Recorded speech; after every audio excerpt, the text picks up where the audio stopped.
Sure. I don't even know what it is. Oh, it's fun.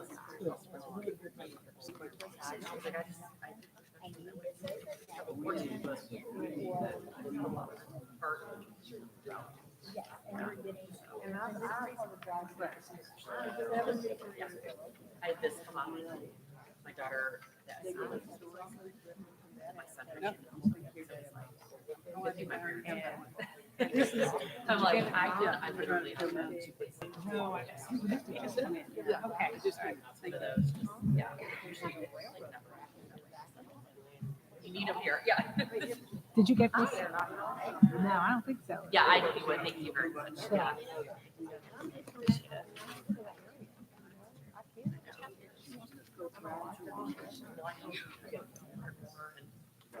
I hope either way it goes. So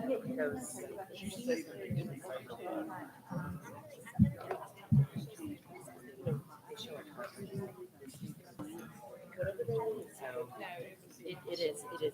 I'm glad that it shouldn't have.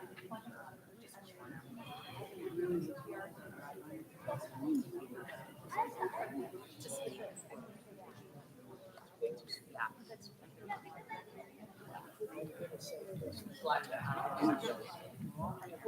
yeah. Yeah. Wait, if you.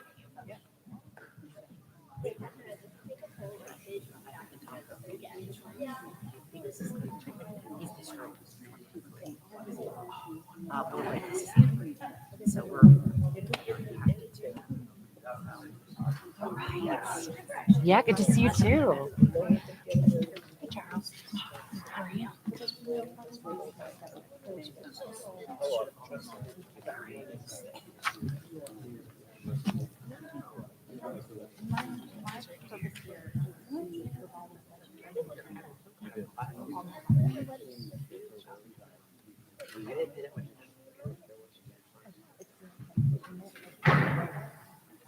And then also, if they go, what is this little thing?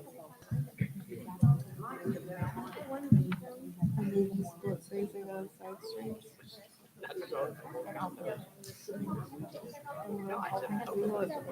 Obviously, some of us are frustrated.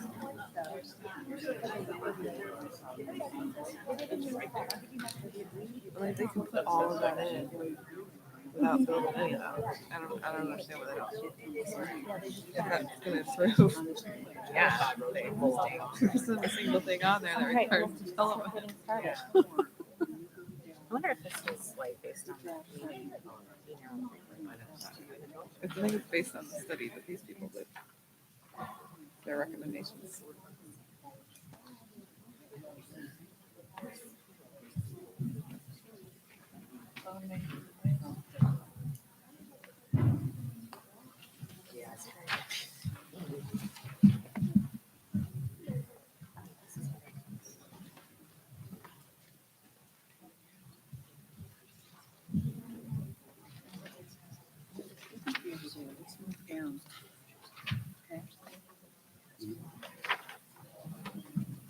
Thunderous opposition.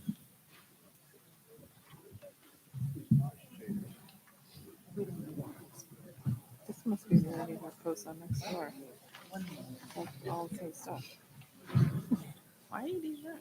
Why are you doing that? Why?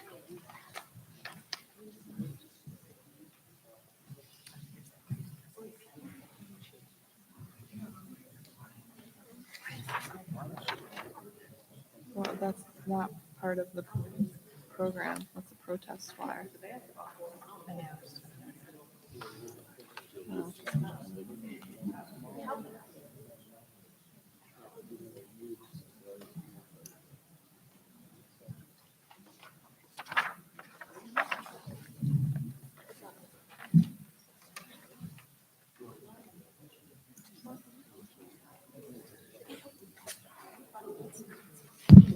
Welcome. was a little louder than yesterday. I'm sorry. I'm Kathleen Murphy. I represent District 24, and so thank you for coming out tonight. And I apologize, I'm a little slow over here. As some of you asked, I did just have a hip replacement at the beginning of February, so a little slower on the uptake than usual, but we are here. And so today's focus really is to get some technical questions answered. A lot of questions have come in regarding stormwater and traffic, mobility, and then some general questions. And that's how we're going to kind of block this out. The development team over here is going to give like a short presentation about the stormwater. And we have Mr. Roger Lindsay he's the floodplain administrator for Metro Water. So because I know that while they are technical experts, I like to also have my technical experts from Metro as well here. And then we'll go into a short presentation about traffic, and then, which I think y'all got handouts from at the check-in desk. And then we'll do Q&A on questions. And then if we have time, we'll go back into general questions. So once we turn into the Q&A time, if you'll just come up to the mic, if you don't mind saying your name and address, that just kind of keeps us all where we know who we're talking to and everything. And it was actually a suggestion from Bunny that she suggested at the last meeting. So, and I liked it, and we'll take it. So we're going to just start with stormwater and move on from there. And honestly, I think from here, to be completely honest with you, the Nashville Department of Transportation has not finished their mobility study. So the recommendations that are discussed today are recommendations from the traffic consultant that works for Metro and that works for the developer. So they have to answer to both sides and are checked and balanced that way.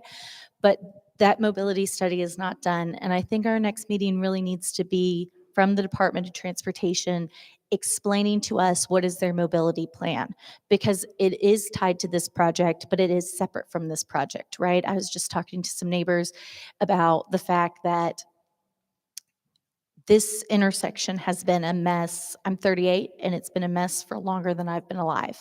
And we have not gotten that attention. And there have been plans, and we have a transportation plan, we have sidewalk plans, we have mobility plans, but Metro's great about making plans, but not always following through with them. So I just wanted to go ahead and get that out there, that expectations are, I am putting feet to the fire with NDOT. I know that Councilman Dreffel, who was here yesterday, is putting feet to the fire, and so is Council Lady Angie Henderson. And then also my other disclaimer is we are live streaming, and so the reason we can kind of be static and only take questions from those people who are here today is under the Tennessee Open Records Act. We can't have live hybrid virtual meetings because council members may be involved or watching. And I know several council members, the Vice Mayor Schulman was going to try to make it or watch. Councilman Pulley, the same thing. And Council Lady Allen is out of town, and so she was going to try to watch online. But anytime we are streaming, that's a hybrid meeting. So under the Open Records Act, trying to follow the law there. So I hope y'all appreciate that. So what we'll do is I'm going to turn it over to Pablo to get started. And I've told them to keep their presentation short because we want to focus on what your questions are. And so let's try to keep it to questions. And let's go. Stormwater and environmental stuff first. Thank you, Councilwoman. And thank you everyone for being here. My name is Pablo David. I'm part of the AJ Capital Development team on this project. Just a quick overview. Louder. There we go. Stand up, sure. Absolutely. Okay, so this is just a quick overview of how we got to today. We've had, this is our 5th community meeting solely dedicated to the development team. We've also had 2 community meetings more related to Metro departments, one being planning, the other being NDOT. This is our agenda for the day, as the councilwoman already went through. And then this is just a quick overview of the changes that we've made after the significant feedback that we received at the community meetings, our feedback form, and via email. The ones that are of greatest note are upping the retail from 60,000 to 80,000 square feet, which is a 33% increase. That's going to yield about, at a bare minimum 30 different retail outlets. From the residential side, all of that has stayed the same. And then the heights, have dropped significantly. We started at 212 feet with the tallest building, and we've shortened everything to 149 feet or lower. And lastly, parking, we were around 664 parking spots, and we are at a minimum of 950 now, which meets Metro Code, and we plan on meeting Metro Code or exceeding it. And with that, I'll pass it on over to Brian Phelps from Hawkins Partners. Thank you, Pablo. So this is the overall site plan that I know many have seen at this point, but just to go briefly over this, that White Bridge Road is to the far right, Harding Pike is to the south of this page, and the CSX Railroad is at the top of the page, and what you see in blue is Richland Creek, and you want me to finish going through the site? I know that. So, and then just the series of buildings that Pablo just described as the condos building, residential building to the far left, and then there is the retail on the corner at White Bridge and Harding, which is the two-story development portion, and then the residential multifamily and hotel with retail underneath there in the back towards White Bridge Road. So you want to go now to the, and I should have introduced myself. This is Brian Phelps with Hawkins Partners. I'm senior partner. Hawkins Partners is a landscape architecture and urban design firm. We've been in Nashville since 1986, and I've been there since 1998. For context to the development, this is the existing site plan, which I know everybody is very familiar with the development, but essentially you see the two buildings that are in black is Kroger is to the left and the parking garage is to the right. They have been built over the creek in the 60s, and we can't do that today. It's kind of crazy that they were allowed to do that back then. In the next slide. This is just some imagery of what's underneath there to give you some perspective of the conditions that are underneath there. And then the photo number 3 is of what Richland Creek just upstream from the Kroger of what that looks like. So the project is removing the majority of those structures of the Kroger and the parking garage, as you see here, and developing that entire area in the back as a greenway. The greenway would be under a greenway easement, a legal document that would stipulate the controls and requirements of that. That goes through the process with Metro of the Greenways Commission, Parks Board, and Metro Council. So it's a pretty rigorous process. The intent with that agreement through a number of previous projects is that the pathway in yellow would be a minimum of 14 feet. It would be open 24/7 unless there was flooding, because this area does flood in the back here. But it would be open 24/7, 365 days a year. It could not be closed. The pink areas are areas that could be potentially closed for events like you would in a park. So if a public or private event wanted to happen, that they could happen in those pink areas. And that would be, how that's all done would be all figured out as a part of that greenway easement through that process. In addition to the far left of the page, up in this corner here, is that we are leaving a small portion of the Kroger structure to create what we're calling Platform Park. And we decided to do this to provide really better access to the creek. So as much as we want to get people down into the creek, have that access similar to what's on Richland Creek today, there are opportunities for people that cannot do that, and to provide this platform park for whether that's fitness, just wellness, enjoying, having the eyes on the creek, and really creating a sense of stewardship and education for that.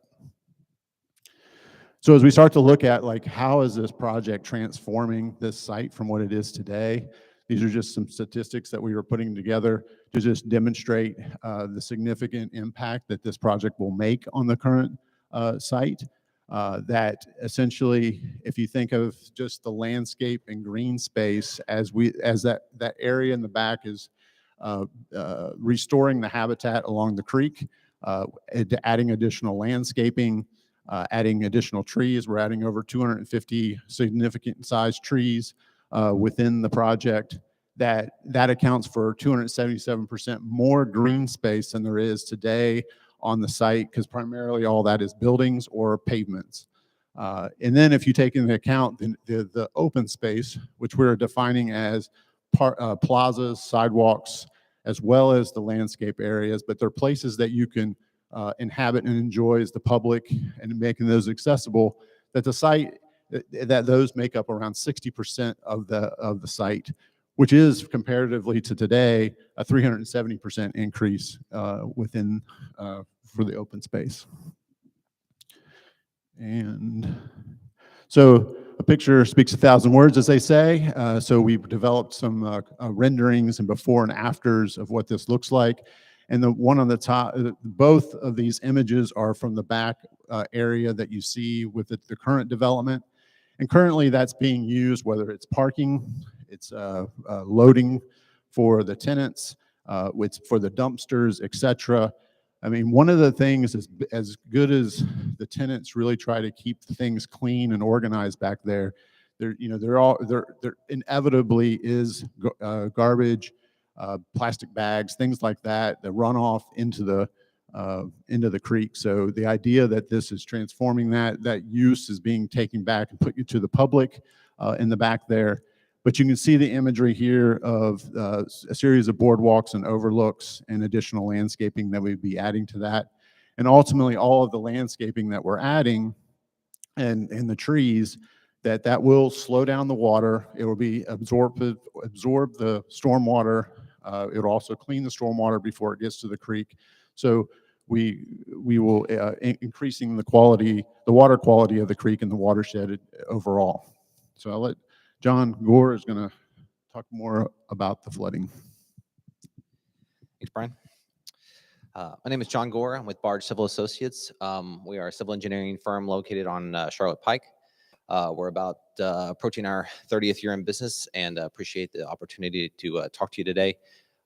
We've got a lot of good questions as we've gone through this process about the floodplain, about permitting. So we've kind of taken some time to put together some graphics to hopefully answer some of those questions, and then be glad to take any more questions that you have. We start with some definitions. We're going to be looking at some maps and talking about some technical terms. So just to kind of get some definitions out on the table, a 100-year flood is a flood event with a 1% chance of occurring in any given year.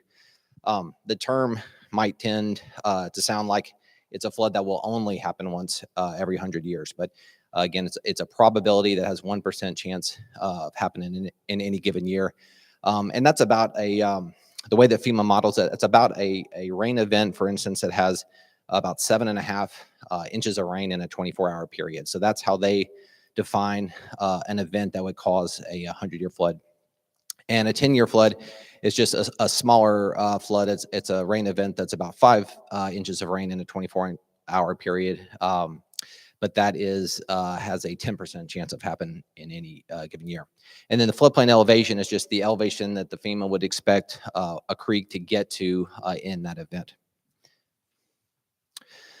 So this is a map similar to what you've seen of the existing shopping center. The outlines in red are the buildings that are there now.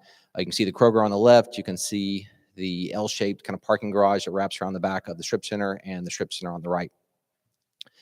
The couple areas that we've delineated here, the area in black is what we call the floodway. So there's kind of a long technical definition to the floodway, but the short answer is that's where you have your main conveyance, your flows with higher velocities and your higher flows. So it's really important to keep that area clear so that water can get through. As most of you probably know, this is the confluence of Sugar Tree Creek, which is coming up from the bottom, which comes all the way from Green Hills. You've seen Sugar Tree Creek in front of the Green Hills YMCA, for instance, makes its way to this intersection. And then Richland Creek, which comes, of course, from Belle Meade and West Meade, and is coming from west to east. They kind of meet under the Kroger and then head east. And then, of course, a lot of you have seen it as it crosses McCabe Golf Course. So the black area is the floodway. The lighter blue area is the floodplain. So that is based on FEMA maps. That's the area that we would expect to inundate in a 100-year flood event. The two kind of strips of different color blue, those are metro regulatory areas we call stream buffers. So 15 or 20 years ago, Metro instituted their first kind of buffer requirements. And those are essentially requirements to protect creeks. Those are distances that new development has to stay off of creeks. So the darker buffer that you see is what we call Zone 1 buffer. It's the first 50 feet from the floodway. It has very restrictive requirements. And then there's a second zone that's 25 feet wide, the Zone 2 buffer. There's a little bit more that you can do in this buffer. You can do some earthwork and some grading, but you still are not supposed to have, buildings, parking, other impervious surface in this area. So this is a cross section, kind of an existing cross section through the site. If you see the picture up in the top left, the red line is where this cross section is cut. This is kind of the worst case area of the site, because as you go from west to east, the creek obviously is going downhill, so the floodplain elevation is falling, and the site is going uphill. So it kind of gets easier as you head east. So the cross section you're looking at here is on the west side of the site. On the left here, what you're seeing, kind of with the little car symbols, is the existing parking garage over the creek, completely within the floodway. Again, that's kind of unheard of now. You would never be allowed to do that, but that shows you kind of the way that the parking garage that's back there spans over the creek. And then you could see that it is, below the floodplain, and then you can see kind of the beams and the columns that cause an obstruction in the floodway. Then you've got kind of a gap there, which is kind of the back of the house areas of dumpsters and things like that that Brian was showing. And then the building on the right is kind of the main strip center. The lower level, like where Belle Meade Wine and Spirits is about 7 or 8 feet below the floodplain. And then the upper level, kind of the main level where Smoothie King and the rest of the retail stores are a couple feet above the floodplain. So this is a section showing our intention to kind of improve this situation.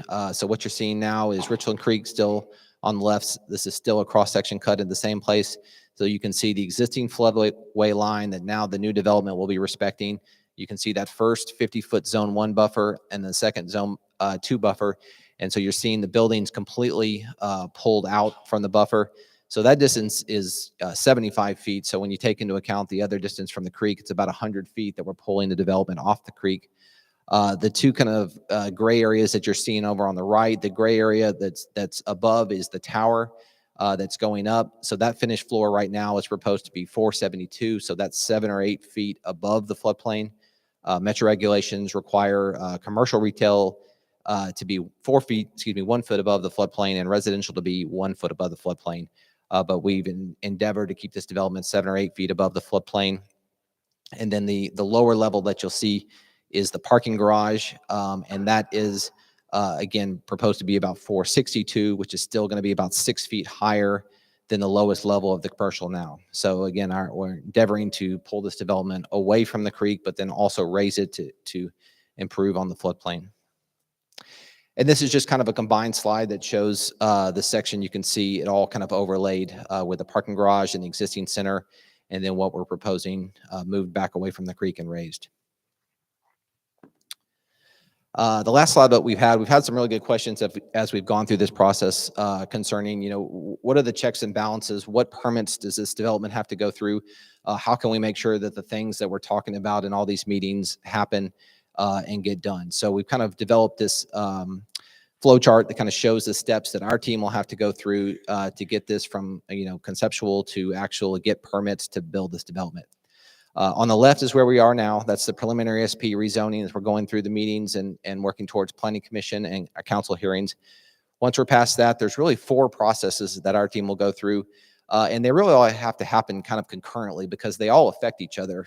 For instance, the modeling that we'll do to make sure that the floodplain and the conveyance work will have an effect, for instance, on the creek stabilization plan. So you can't really go all the way down the road with one of these permits and ignore the others because they're all related. So at the top in red, there's 2 permits. Anytime you're working adjacent to a creek or crossing a creek or in a floodway, There's two permits that go to both the state and federal level. The first is called an ARAP permit. That means Aquatic Resource Alteration Permit.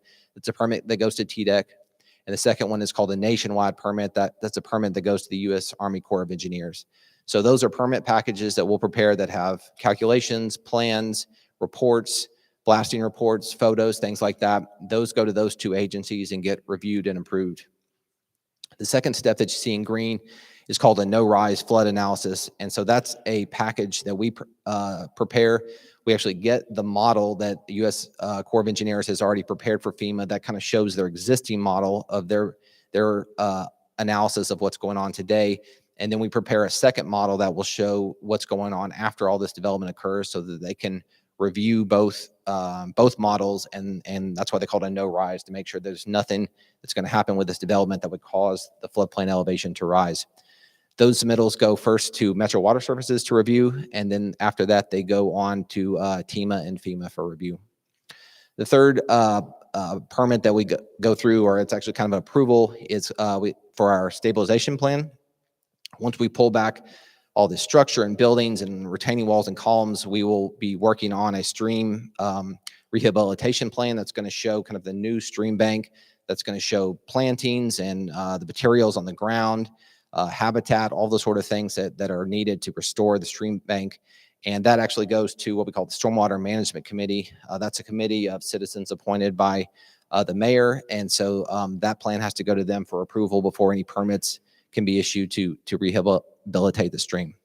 And the third thing is a floodplain analysis and flood proofing plan. These are just technical documents that go to Metro Water Services and show the work that we're going to do in the floodplain to make sure that no storage is removed from the floodplain.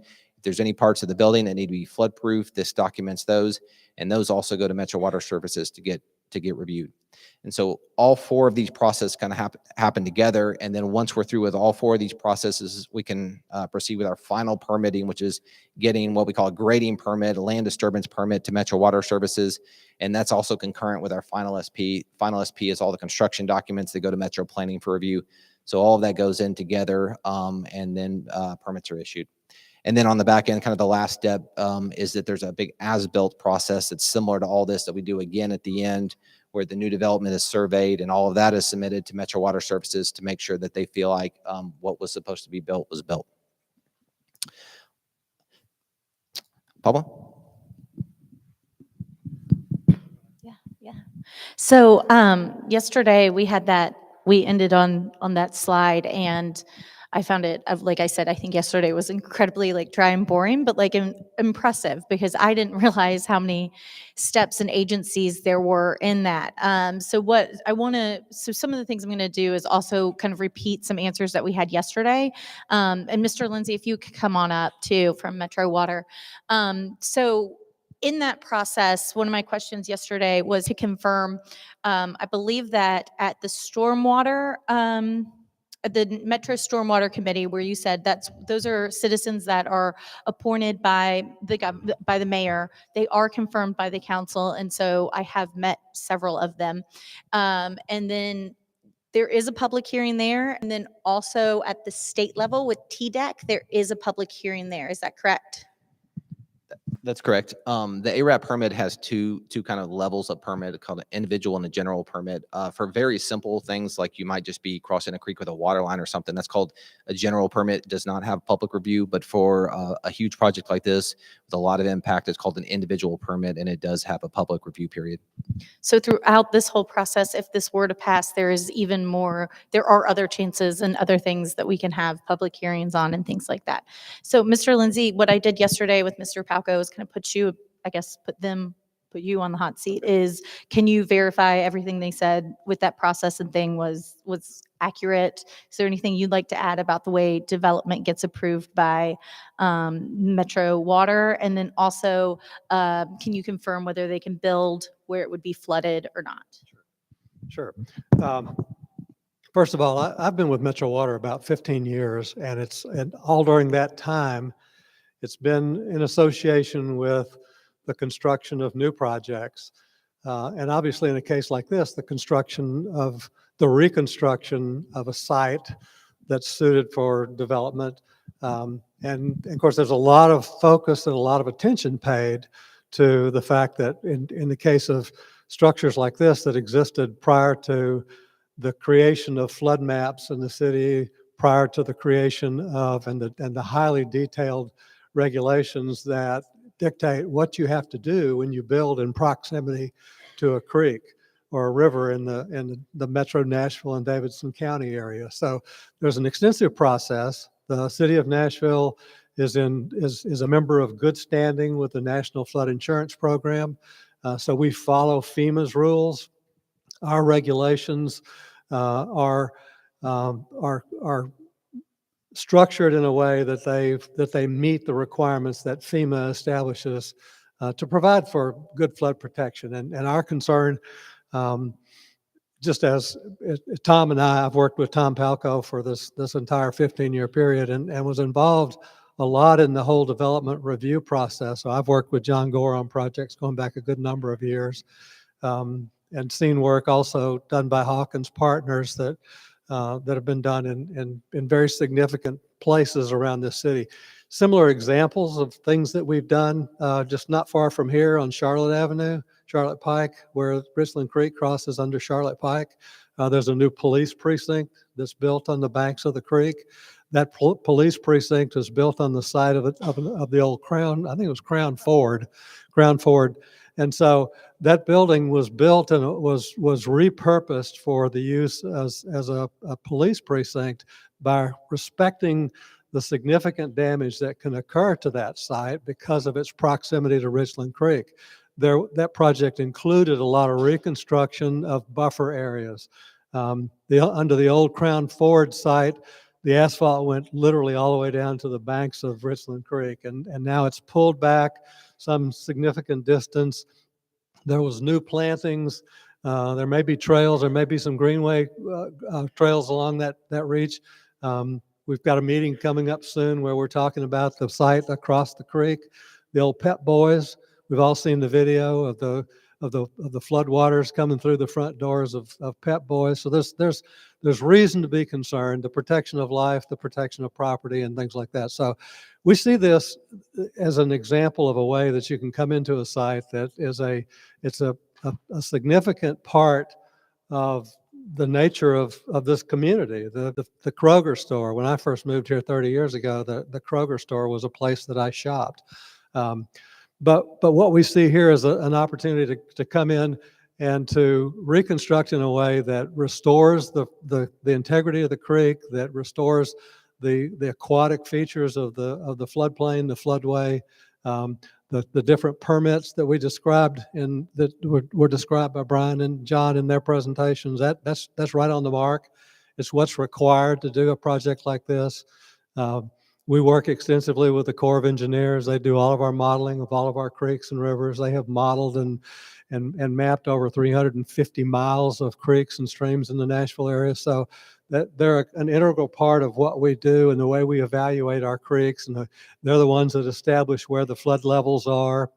And they're all based on, not just on a mathematical model, but the Corps of Engineers, when they model a creek, the Sugar Tree Creek, Richland Creek, and they establish these flood levels. When we have an event like we had in May of 2010, the Corps goes out and takes new high water mark elevations and compares those high water marks with the marks that would be forecast by a flood study. And so they verify that it's accurate and that it's performing in the way that it was intended to start with. So I'm prone to rambling, but So that's a little more technical than my next question, because my next question is about aquatic critters. So I have a creek through my backyard that flows into Richland Creek. It is not healthy because of a lot of the development on White Bridge Road. I have no critters. I think I had one crawfish in 17 years. Who is checking and who pre-checks what wildlife and aquatic life? My brother swears he saw an alligator snapping turtle down there when we were in high school. So who is checking, what is that, Metro, or who else is checking and making sure before and after they are taken care of? So Metro plays part of the role in monitoring the health of creeks. Within the stormwater division, one of my co-workers, counterparts at Metro Water, a fellow named Michael Hunt. Michael Hunt runs what we call our NPDES group. That's a big, long EPA permit name, the National Permit Discharge Elimination System. But they walk, Michael has a team of people that walk creeks all over the city and county on a routine basis. We have people wading in these creeks with boots and waders, and they're documenting evidence of deterioration of water quality in these creeks. They're looking for illicit discharges. Even, decades into this process, Michael and his team occasionally find a new illicit discharge. Sometimes it's a broken sewer pipe somewhere that's letting sewage leak into the creek and affecting the water quality. Sometimes it's just a plain old illegal discharge. Somebody's put in a new building somewhere or repurposed an old building, and the easiest way to handle the wastewater is just to run a piece of PVC out to the back creek. We actually work with the city police department. We go up in their helicopters. We use their thermal imaging camera equipment because we can identify a lot of times an illicit discharge by a hot spot.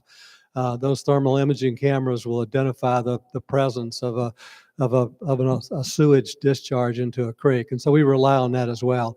And then there's a whole team at TDAC, at Tennessee Department of Environment and Conservation, that's focused on the critters in the creeks, if you will. They have some top experts, nationwide experts, that are experts, for example, in crawfish. There's a fellow named David Withers that's a good friend of mine. David, he's a nationwide expert in crawfish and the literally hundreds of species of crawfish that exist. And so because we have a nationally protected crawfish in the Nashville area, predominantly in Mill Creek, David Withers is involved quite often to look for evidence of some kind of an impact that's having on our nationally protected, our endangered Nashville's crayfish. So there are multiple groups and entities that are involved in this. Michael's group has a number of biologists on his team. So when they do creek walks, they're experts at what they do, and they're good at detecting where potential problems might be causing water quality issues.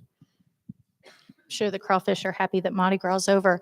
So if you've got stormwater, environmental questions, if you want to come up to the microphones, we'll go ahead and start taking those. And I'd also just like to note, I'd like to introduce David Jackson. He's our environmental consultant, and Wade Hutchinson, who is our blasting consultant as well. If there are any questions related to that. Hi, sorry, go ahead. Hold it up here. You want me to give my name or anything first?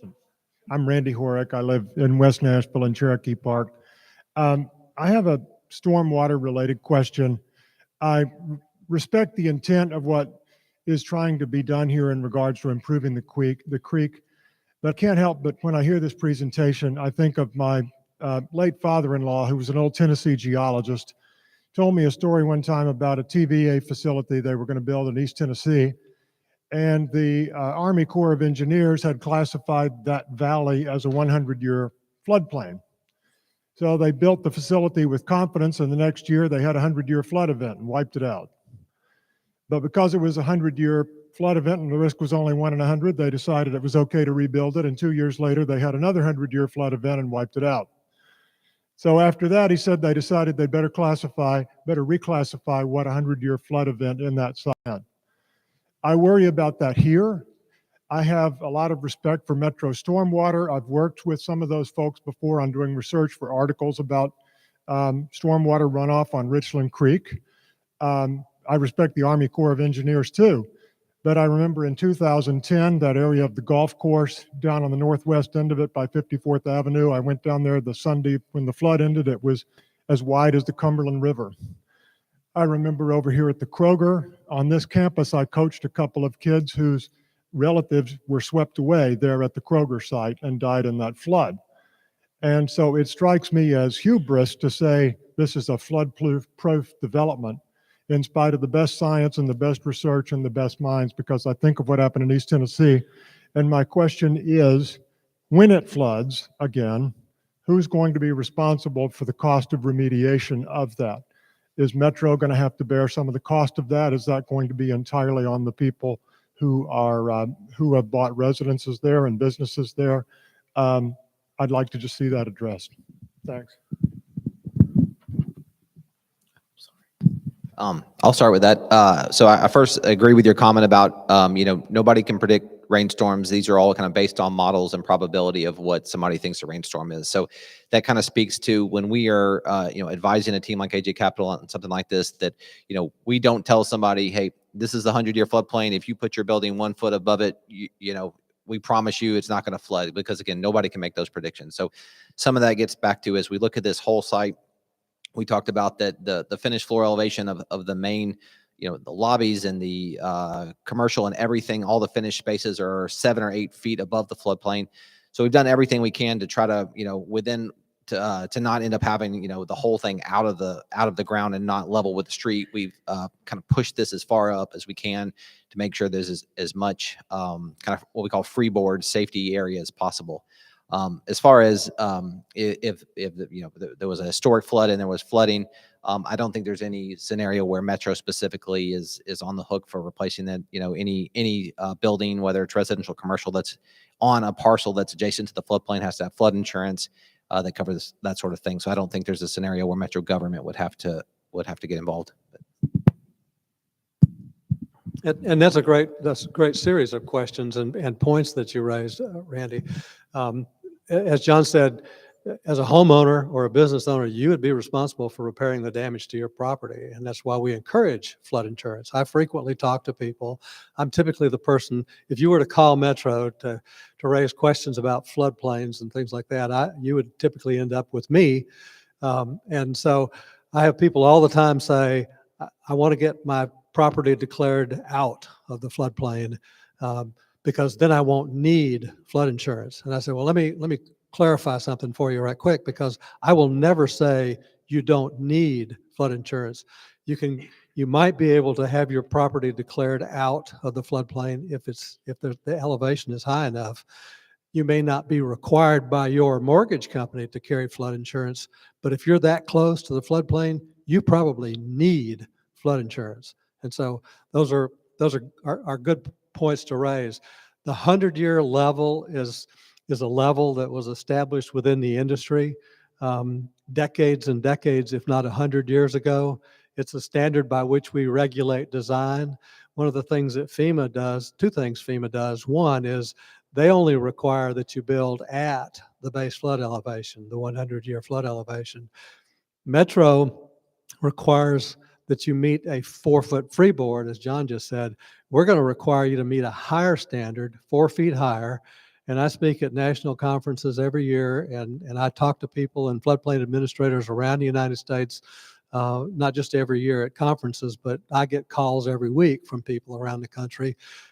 How in the world did you get a 4-foot freeboard set in Nashville? Because we would love to have a standard, because it's a conservative standard. It essentially says we're not just going to protect to the 100-year level, we're going to protect to the 500-year or the 1,000-year kind of a storm event. That's a higher standard.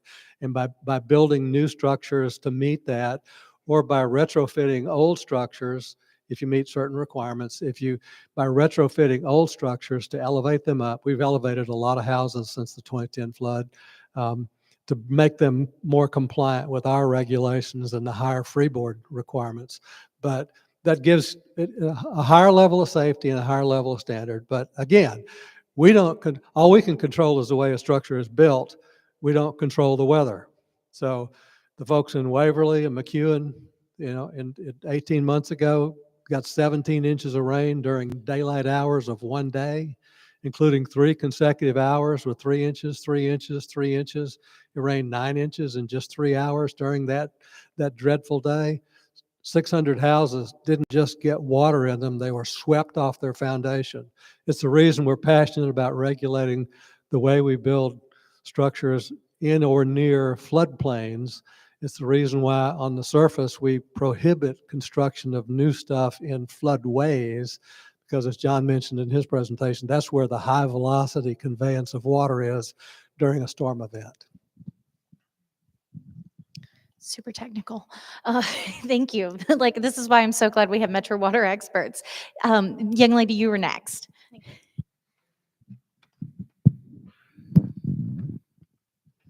Hi, my name is Rita McCrug. I live in Asheville, and my mom shops at Kroger twice a week, every single week. And I go to Overbrook, and we pass through it, past Kroger every single day. And I have one very small question. What will happen? Like, y'all say that you like protect all of the wildlife and stuff. What will happen to that wildlife while building? Because you have to move all of the buildings like away from the creek. But what will happen to those animals that are in the creek while building? Thank you for that question, and thank you for being here, Ria. I think the most appropriate person to answer that question would be our environmental expert, David Jackson, and I'm sure he has all the answers regarding how we're going to demolish everything and how we're going to protect the wildlife in the creek. Thank you. And I'm sorry, I missed your name on the beginning. Rita, I'm David Jackson. I'm with the Davie Resource Group. We're environmental consultants on this project. And Rita, as was mentioned previously, there are permits that have to be obtained to be able to do any work in the creek or even along its riparian margins. And those permits increasingly are harder to get. They come under a lot of scrutiny. As was mentioned, there's a public comment period. There will likely be a public hearing on this matter when those permits come up for review.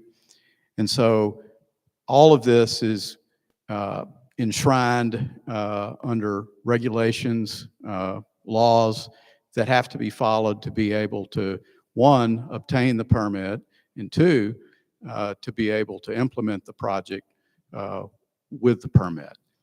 In terms of any kind of listed species, those are rare, threatened, or endangered species that the Tennessee Division of Natural Heritage and/or the EPA have identified as being worthy of special protection. In terms of those species, that permitting process incorporates a review of if those species, the habitats that support those species, are they present at this location? Are the animals or plants themselves present? All of that undergoes an exhaustive survey. And as Roger mentioned, there'll be biologists, zoologists out in the stream with rubber boots looking for those animals. And in some cases, those critters are actually moved, transported downstream out of danger before the project starts. Because yesterday, y'all, because I think this is a little bit of a follow-up from what she was talking about. So I was fortunate enough, most of us saw when the Vanderbilt building collapsed and the dust and everything went everywhere, right? Collapsed on purpose, like when Vanderbilt pulled it down. Not that Vanderbilt's buildings are just falling down. I don't remember which one of y'all spoke about how y'all are you're not just gonna like go in and blow up, even though I think that'd be really fun to push that plunger at times. Y'all said something about you're gonna like kind of cut it. I would say like cut it like a cake and remove things. How do you keep the dust in there? Because that's part of keeping the water quality and the critters and animals safe. Yeah, just to speak to, a building like this does not get imploded like a tower that you might expect, that it's just going to get, exploded and kind of go down in the creek. That it'll have to be demolished in pieces with a crane kind of sitting up on the higher side, kind of picking pieces away and breaking them up and kind of trucking them off, so that you're not going to have heavy equipment and things like that down in the creek that would be a disturbance to and cause sedimentation and habitat loss and things like that. Thank you. Yes, ma'am. And then Ray. Hi, I'm Carlisle Hamlin. I live on Wilsonia, so just a couple of 100 yards behind Belle Meade Plaza. And this is my fourth meeting to go to, and the environmental study keeps coming up and coming up, but everybody says it wouldn't be allowed to be built this way these days. So my takeaway is this is your plan, but whoever develops this area is going to have to address the creek and change that. So this is your plan, but when it's developed, that will that will happen no matter what. So that's actually not specifically unique to you all. That is a requirement now.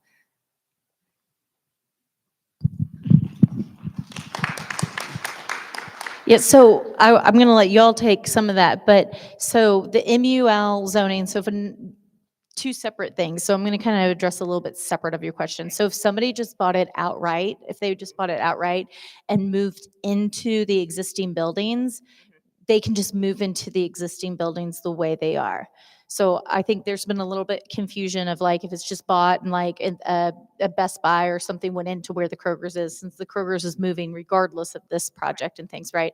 So they would not be necessarily, if there's change to the buildings, yes, that would trigger a certain, correct me if I'm wrong, a certain level of change would trigger that. The difference here is the greenway and things that that is what is different than another developer through just developing by right. They may do, they may not do, but through the SP process, I can require a lot of things like the greenway, making sure it's open and things like that. So I will let y'all take it from there, but I just wanted to kind of clarify that, you know, just the way Office Max moved out and Electronic Express moved in, it doesn't trigger that type of thing. Because I think there has been some confusion there, so thank you for bringing that up so I could get my little side note in. Go ahead. I mean, Kathleen covered it pretty well, but yeah, that is the case that absolutely, if anybody developed this and again, improved it to, I think, a 50% level of the buildings, you would have to remove that over the creek and provide those buffers and not be within those buffers. It does not require them to build a greenway. It doesn't require them to build public space. It doesn't require them to build whether it's a certain amount of trees within there. It doesn't, you know, the park at the end with the terminus, the platform park we talked about would not be required of them. You know, all those things are an addition to what would be required. I mean, luckily that is the case because I'd hate for that to remain. Okay. I think so. I mean, I just think there's a lot of like, this is the benefit we're bringing, but there's actually a level of like, this is actually required if the rezoning goes through that anybody will have to do that. Sure, y'all can extend the greenway, but I live just a couple of 100 yards from y'all and I can't access the greenway from my house. So, you know, and to say the greenway and it's going to be open 24 hours, we have a homeless population. People are living in that creek bed along the railroad tracks and coming up, walking through our yards, sleeping in our yards. And if you're going to say the greenway is open 24 hours, it doesn't seem like you actually know what's going on in our community to have it open like that. It's not safe, but I'll save the rest of my comments. Hi, Mike. Very good. Very good points. Basically, I'm kind of piggybacking on what she said. That was part of my question. My name is Ray Cohane, and I live at 117 30th Avenue North, 37203. But I shop at the Publix and the Kroger and other places there near White Bridge. So my point was, under the current zoning, you still have to do all of this remediation with the water, and you have to get all these permits with the water and the creek and all of that stuff. So this is not really, you know, a benefit. And under the current zoning, you wouldn't be able to build as big as you want. So that, you know, to me, is why you're asking for the SP more than the benefit that you're going to bring, because the benefit that you're going to bring is not really a benefit, because I live right 2 blocks away from Centennial Park.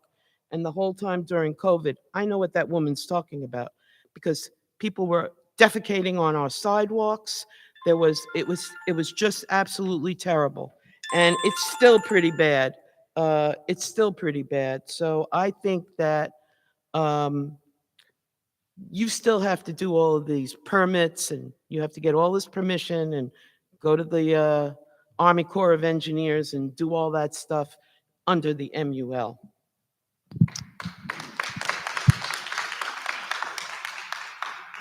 Thank you for those concerns, Ray. I think there is a little bit of confusion here around the MUL versus the SP process. You can in fact go as high as 345 feet with the current base zoning. That's That's one other thing. Planning doesn't go by feet, they go by stories. yeah. They don't go by feet. So to say it in feet is deceptive, and it's not honest. Okay. It's not honest. Thank you. So if we're going to talk in stories, then we have to maybe then talk about the differences between an office building, a commercial building, as opposed to a residential building. Because a residential story is very different than a commercial story. A commercial story requires higher ceiling heights. So while one building, an office building, may be 10 stories in height, a residential building of the exact same height in feet can be 13 stories. It just depends on the type of building it is. So while Ray, I totally acknowledge your concerns and around the height, and it's not deceptive in the sense that, oh, we're trying to hide something. It has to come down to the type of building that we're building. And because we are residential, our 13 stories, even though we're at 212 feet, or not 212 feet, excuse me, 148 feet, it's the exact same height as some of the commercial buildings directly across the street from there that are technically 10 feet because of the difference in heights within the floors.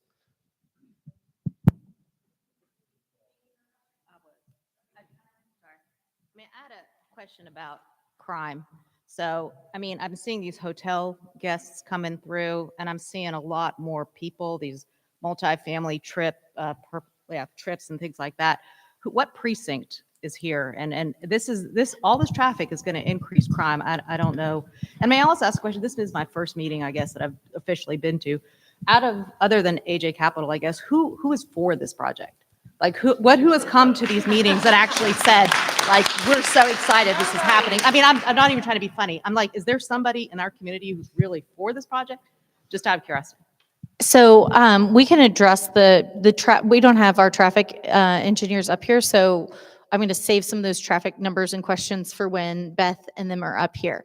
As to who is for this, I am getting several emails. There have been people at other meetings.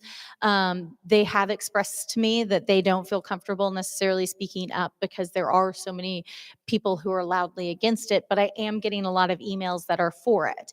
And part of my process as the council member is to gather as much information because regardless, Kroger's is moving out and the homeless issue is a problem that's growing and West Precinct is over this area. And I mean, we just got a new commander over there and I haven't had a chance to meet with him yet, but it's everywhere. I have it up the creek and down the creek from where I live. And so working with them and my biggest concern is that I don't want that Kroger sitting empty and being a hot spot for another homeless camp like Brookmead Park became. That is not what I want here. And that is why whatever deed restrictions and things that are worked out for this greenway with Metro is going to be very stringent and is going to have protections to make sure that while they say 24/7, our greenways usually have closing and opening hours, and those types of things are going to be in that agreement. I think I may have missed something else that you asked, but come back up on traffic and we can hit that then too. Did I cover? Okay, great. Yes, ma'am. Hi, my name is Cindy Lasker and I live in Belle Meade Highlands. Oh.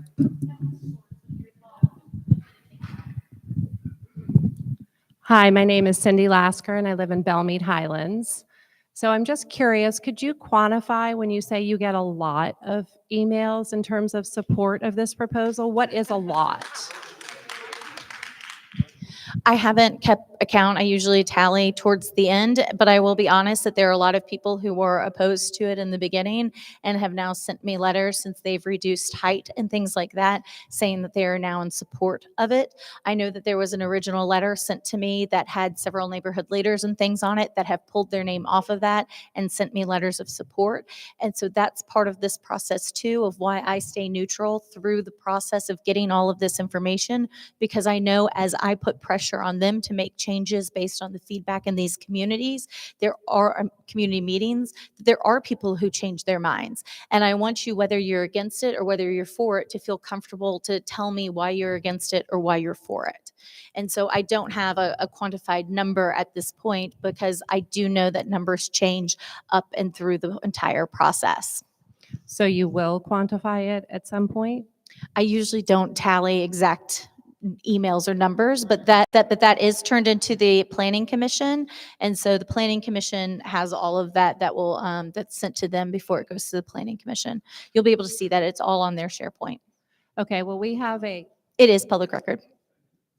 I have a series of questions, so not just about And this. I'm sorry, let's try to keep to stormwater environment while I've got them up here. That way we can get to traffic when they're up here and then general ones if they're up here. Okay, But go I ahead. just want to make one other point because Yeah. there is a petition opposing the rezoning of this project that has almost 2,900 signatures, 2,900 signatures. I'd like to know at what point, what number do we have to get to as a community for you to listen and say, you know what, I'm not going to support this proposal and push it forward? What is that I am number? listening. This is part of the process of listening. This is part of the process of gathering information.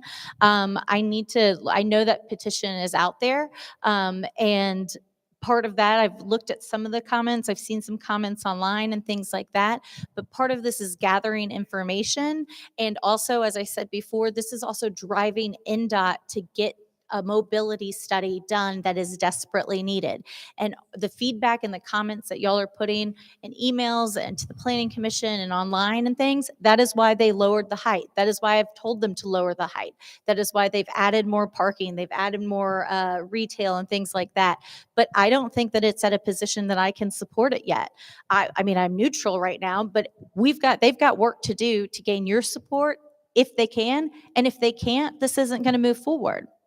Okay, now I'd love to ask some questions about the Greenway. Yes, go ahead. If you wouldn't mind putting up your map that had the yellow trail and the pink trails portions that can be closed off to the public.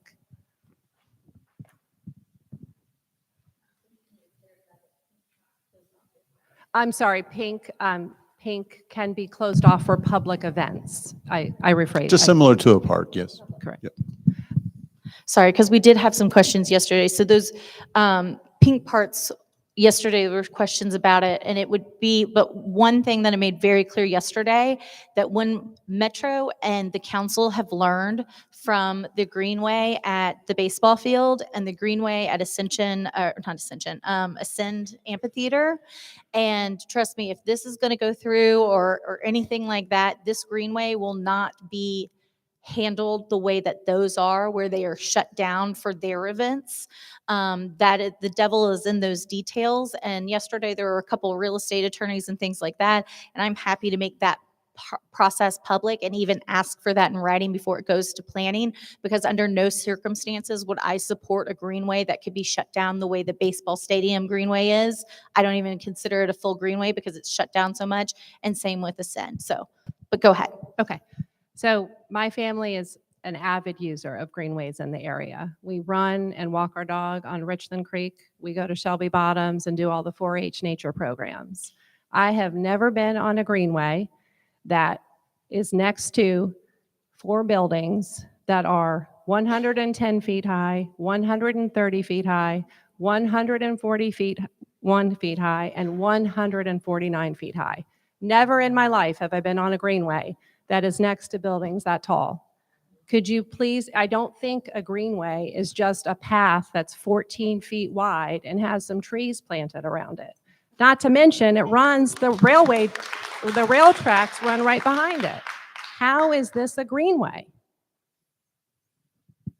I mean, it's hard. I mean, I guess to answer that is that it is a 14-foot path that is allowing to multi-use.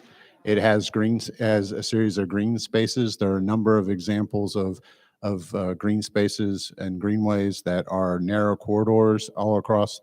I mean, in Nashville, I mean, you have the Gulch Greenway right now that continues in the same similar fashion. You have as we talked about, the baseball stadium.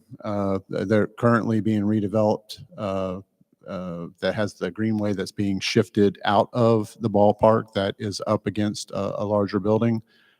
You look at examples around the country that there are these corridors. So the definition of a greenway, it meets that definitely. It would exceed what a greenway is, but that's a matter of subjective opinion of what you would consider a greenway. But definition wise, it does constitute a greenway, and it would satisfy metro greenways as a greenway here. Good afternoon, Steve Ryder. I just wanted to have a few comments, but on the greenways, I appreciate Kathleen Murphy going out there and saying that she wants to go out there and make things a little more accessible for our greenways. The problem is that this is an ongoing issue. I don't understand the connectivity from where you're putting this greenway, how it connects up with McCabe or anything else. I just don't understand that. The idea of a deed restriction doesn't do anything for the community. I'm sorry. A deed restriction is not something that Metro enforces.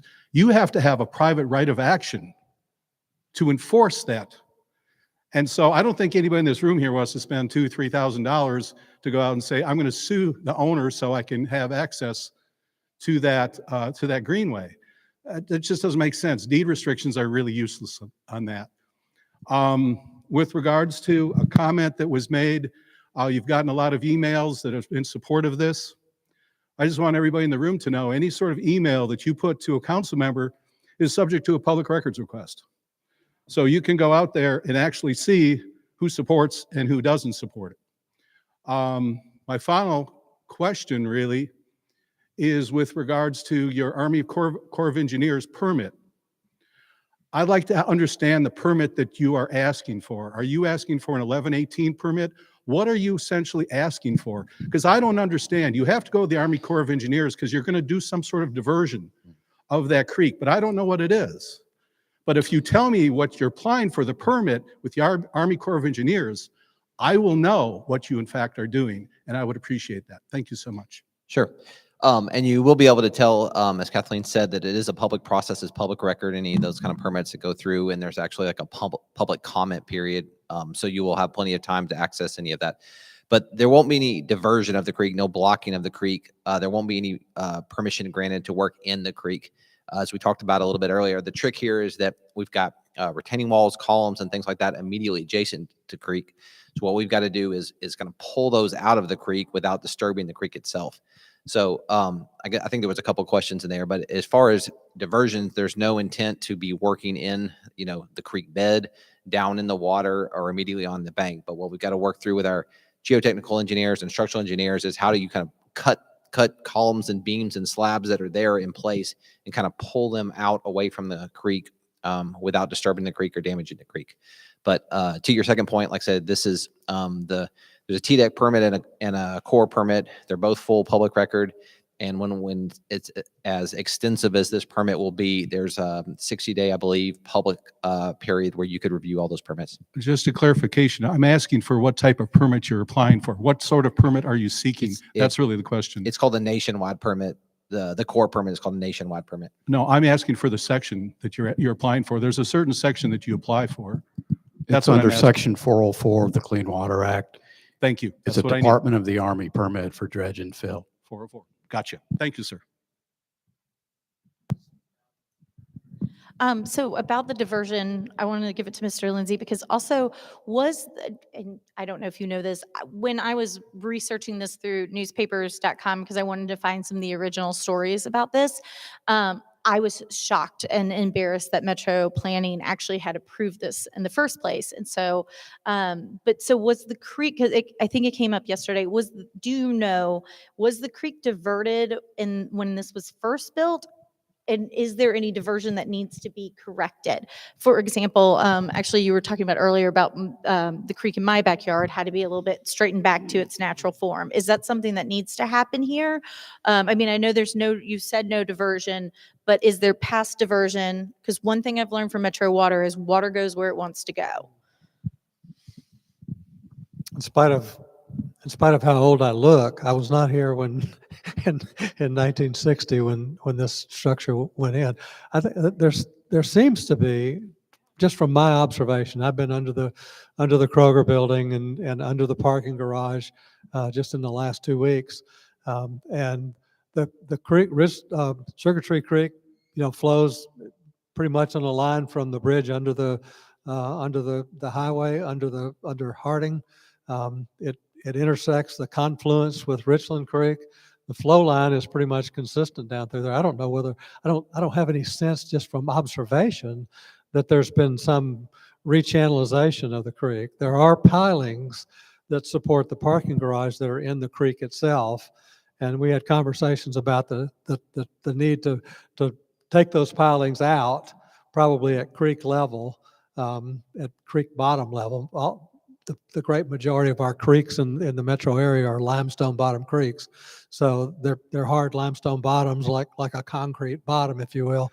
So we talked about taking out columns that are not needed for these few elevated walkways that would be left in accordance with the plan. But the intent is to restore that riparian zone that we talked about earlier, so that it's more amenable to the natural, to the animals that live and so forth. So we're at 4:09, and ma'am, you've got a water question, I think. And so let's do your water question, and then y'all play musical chairs so we can get to traffic, and then we'll get back to general and leftover questions. Ma'am. Yes. So from my understanding, you're going to raise the area that it's built on to bring it above the floodplain? The new buildings that we're building will be raised, but mostly the way we're accomplishing that is we're moving it away on the site closer to Harding Road. So as you go kind of away from the creek, and also as you go kind of from west to east, the site raises. So we're not really raising the existing buildings, we're removing the existing buildings and then kind of repairing the creek bank. But then So you're not going to build up the area? Not going to build up the creek bank. That area will actually be lower once we remove the slabs and the retaining walls and everything that's built where the parking garage is. Okay, so how many stories are you going to blast down to create the parking structures? I think that's a question for Wade Hutchinson, who's our blasting expert.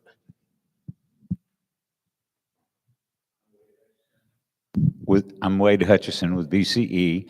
We're here in Nashville. We were founded in 1975 and have been working on projects in urban areas like this ever since our inception as a corporation. But for the blasting on this particular project, that's more limited to the areas that are closer to Harding Road and White Bridge Road up near that corner and further away from the creek. So in those particular areas, the blasting starts as you start approaching that corner, and then it goes down to a depth that is close to 16, 20 feet at the most at the very, as you get to that part. So the reality is it's not going to go subsurface in an appreciable way to, because of the elevation change on that piece of property. So it'll keep from influencing the creek, and it's well removed from the creek. That's not my story. That's not my question. How many stories down? How deep? How many levels of parking? Closest to the creek, it'll be 1, and then as Wade was saying, closer to White Bridge and Harding, it'll be 2 levels. Just 2. And how many feet down is that for parking? That can be I don't have that answer. I think Wade or Brian.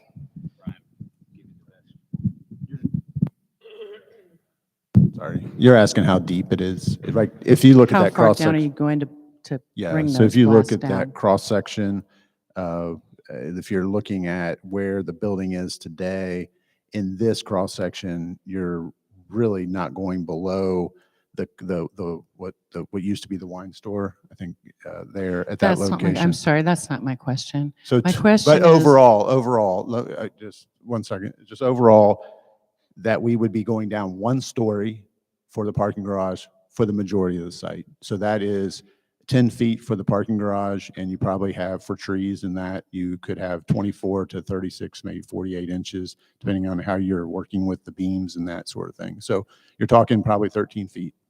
So 13 feet is going to give you 2 stories of parking No. below grade? No, that's one story. So one story goes across the majority of the site. And then Okay. as you go under the retail, there's an additional stories that go below that. So then you have another 10 feet. So if you're counting for all that, it's 23 feet of, in it, you know, that's taking a typical floor plate for a garage and then adding something on top for the vegetation and that sort of thing. So Okay, so what happens when, you know, beings that the cars in the Kroger parking lot and even towards Harding, the water came up to the tops, not the hoods of the car. Where's that water? Is it going to pour into those parking garages, or how are you going to keep it from pouring into the parking garages? Sure. So the parking garage has 3 entrances. It's got one on the west side where the right in, right out is. It's got one that aligns with where the existing traffic signal is, about halfway up the site, and then it's got one to the west. The 2 to the west are the existing elevation is higher than the floodplain, so that's not an issue. We do have the one on the west side where the right in, right out is. That's about 3 feet. The entrance to that garage will be about 3 feet below the floodplain. So that is one that we're looking at flood proofing, figuring out ways, whether it's a wall that raises from the bottom, whether it's a door that goes down that can flood proof. The people that are managing this facility kind of day in, day out are aware that when they have flood warnings, they can kind of be on call and flood proof that wall so that they've still got 2 exits out the other way, but that they can do that in emergency. But it is still about 6 feet higher than the existing kind of Belle Meade Wine and Spirits. So again, it's something we take seriously and it's something we're studying. But I think in the lifetime of the Belle Meade Wine and Spirits, you know, it's probably been flooded 2 or 3 times over 30 I'm or not 40 years. talking about that. I'm talking about the parking lot in Kroger up on top, closest to Harding, was flooded. Like, so Right. So we're saying kind of the bottom left corner of the site plan that's up there, that area does get inundated with water. And so that's the door that will need to be flood proofed in an emergency so that floodwaters cannot get into that door. But then the other 2 doors, the other 2 entrances that are mid-site and to the east side of the site are up much higher. So regarding, you say in there here in your flyers on number 3, you say you will be adding a greenway extension. Are you talking about extending the greenway here to a real greenway where people are going to be traveling and be able to ride their bikes through? Is that what you mean by you're going to do Brian, a correct me if greenway? I'm wrong, but I believe we're talking about, we're building everything, all of the greenway that you see on this plan, and that there's coordination going on to figure out how to extend it to the west further to tie into the greater So Richland you Creek don't Greenway have a system. plan for that, and you're not agreeing to extend that? There's really no way to extend it that anyone can see. Does anyone know how to extend that? We currently have an easement. It's there in perpetuity forever. Those are ongoing conversations that we're having with the people who control that. Those conversations have gone positively. I can't say anymore because those are just still ongoing conversations. But that's something that we are working towards and that we are committed to making happen. And if we need to put that into our SP, if we need to put that and codify that in any way, shape, or form to solidify that commitment to the community, I mean, we're more than happy to do So that. you'd have to remove the parking lot between there and Publix somehow to get to the, that's the only way to do no, that. there's right now there's an easement for I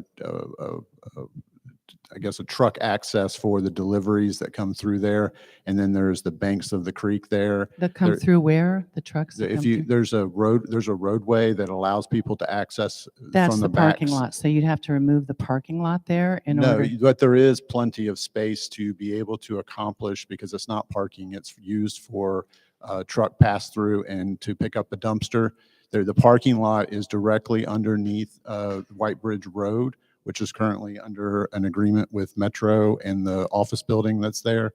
So that portion that's under Metro is within the parking. So whether those first couple cars, but there is enough space that you could have, just like we're doing here, using a boardwalk that actually is above the floodway elevation and can be elevated above that bank and go around the parking if that was ever a problem.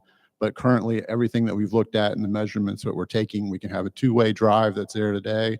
You can have the parking, you can have enough for a greenway that's 14 feet and some landscape I have buffer. no idea where you're talking about or how that's going to happen, but I just want to tell you, to Yes. get to the greenway that you're talking Oh, about here, I guess maybe there, let me put, I should point it out. to get to the greenway, which is going to be a block long So- at the most. So right here, I don't know if you're thinking of this easement. That's not the one I'm speaking of. But from back here, these trucks that currently are on the backside here exit out. There's a second exit that's at the base of the old White Bridge Road. That area allows for enough room to get a pathway along the old White Bridge Road, along the back side of that parking lot. So it either is behind that current guardrail, and To if go under White Bridge Road or across it? it's going under Okay. White Bridge Road. There's currently a parking lot that's underneath there. The amount of space that it has been allocated for that parking lot is excessive. So it appears based on measurements that there is enough room to format that to allow for. Gotcha. I don't want to take up any, I don't want to be in a, I don't want to take up any more time. I know there's a lot more. We feel like it's to very go. feasible and it is possible to make that connection. However, we don't own the property, and this team is committed to making that happen, which we hope will, because there's a huge community benefit. Gotcha. from Okay. As it is, for people to access that, you're going to have to drive through traffic trying to find a parking spot. And the thought that anyone's going to do that and go there to walk along a block that's going to be crowded with hundreds of people on this greenway is absolutely ridiculous. There are where- greenways all through Nashville. That's where we're going to go, or we're going to walk in our beautiful neighborhoods. So the thought that this is going to be a benefit to the community really is pretty ridiculous. Pretty ridiculous. David, what's your the environmental? Yeah. What's right. your calculations as to the water quality of the creek at present? Right now, Richland Creek is impaired. Sugar Tree Creek is impaired. That means they're not supporting the designated uses that were promulgated by Tennessee's Water Quality Board. They're impaired for nutrients, phosphorus, nitrate. They're impaired for substrate alterations by anthropogenic activities. And Sugar Tree Creek is impaired for dissolved oxygen that's below the water quality standard. So there's really nothing living in there now. It's a D, correct? ABCD. There's nothing living in there? Well, I mean the Carpeth River, their scientists test all the water throughout Davidson County, and that's the poorest. That part of Richland Creek is the poorest in all of Nashville. Not aware of that, but TDEC does have 2 monitoring stations where you can access their data and see for yourself. You don't have to rely on our measurements or Harpeth River Conservancy's measurements. There's a monitoring station that TDEC monitors both upstream and downstream, so you can compare the data from those 2, and I think they're pretty frequently monitored, and you can see exactly what those measurements indicate and make some inferences regarding about what you ask about aquatic life that's managing in that stretch of Richland Creek. But I think it would be far-fetched to say that there's nothing living in there. So we have about an hour left that we have this room. And so I'd like to play musical chairs and have traffic come up. And thank you, Mr. Lindsay. You can leave the hot seat if you want. I mean, you're welcome to stay, but you are welcome to go as well. And so Beth with KCI, who y'all may or may not have seen before, like I said, KCI does work for Metro and does work for developers. And so she answers to both sides of the aisle and has to make sure her math works for both. And so I've asked her to do a short presentation. As I that way we can have more questions. And as I mentioned before, these are recommendations. NDOT has not finished their mobility study, but I expect that, and several council members are pushing for that soon.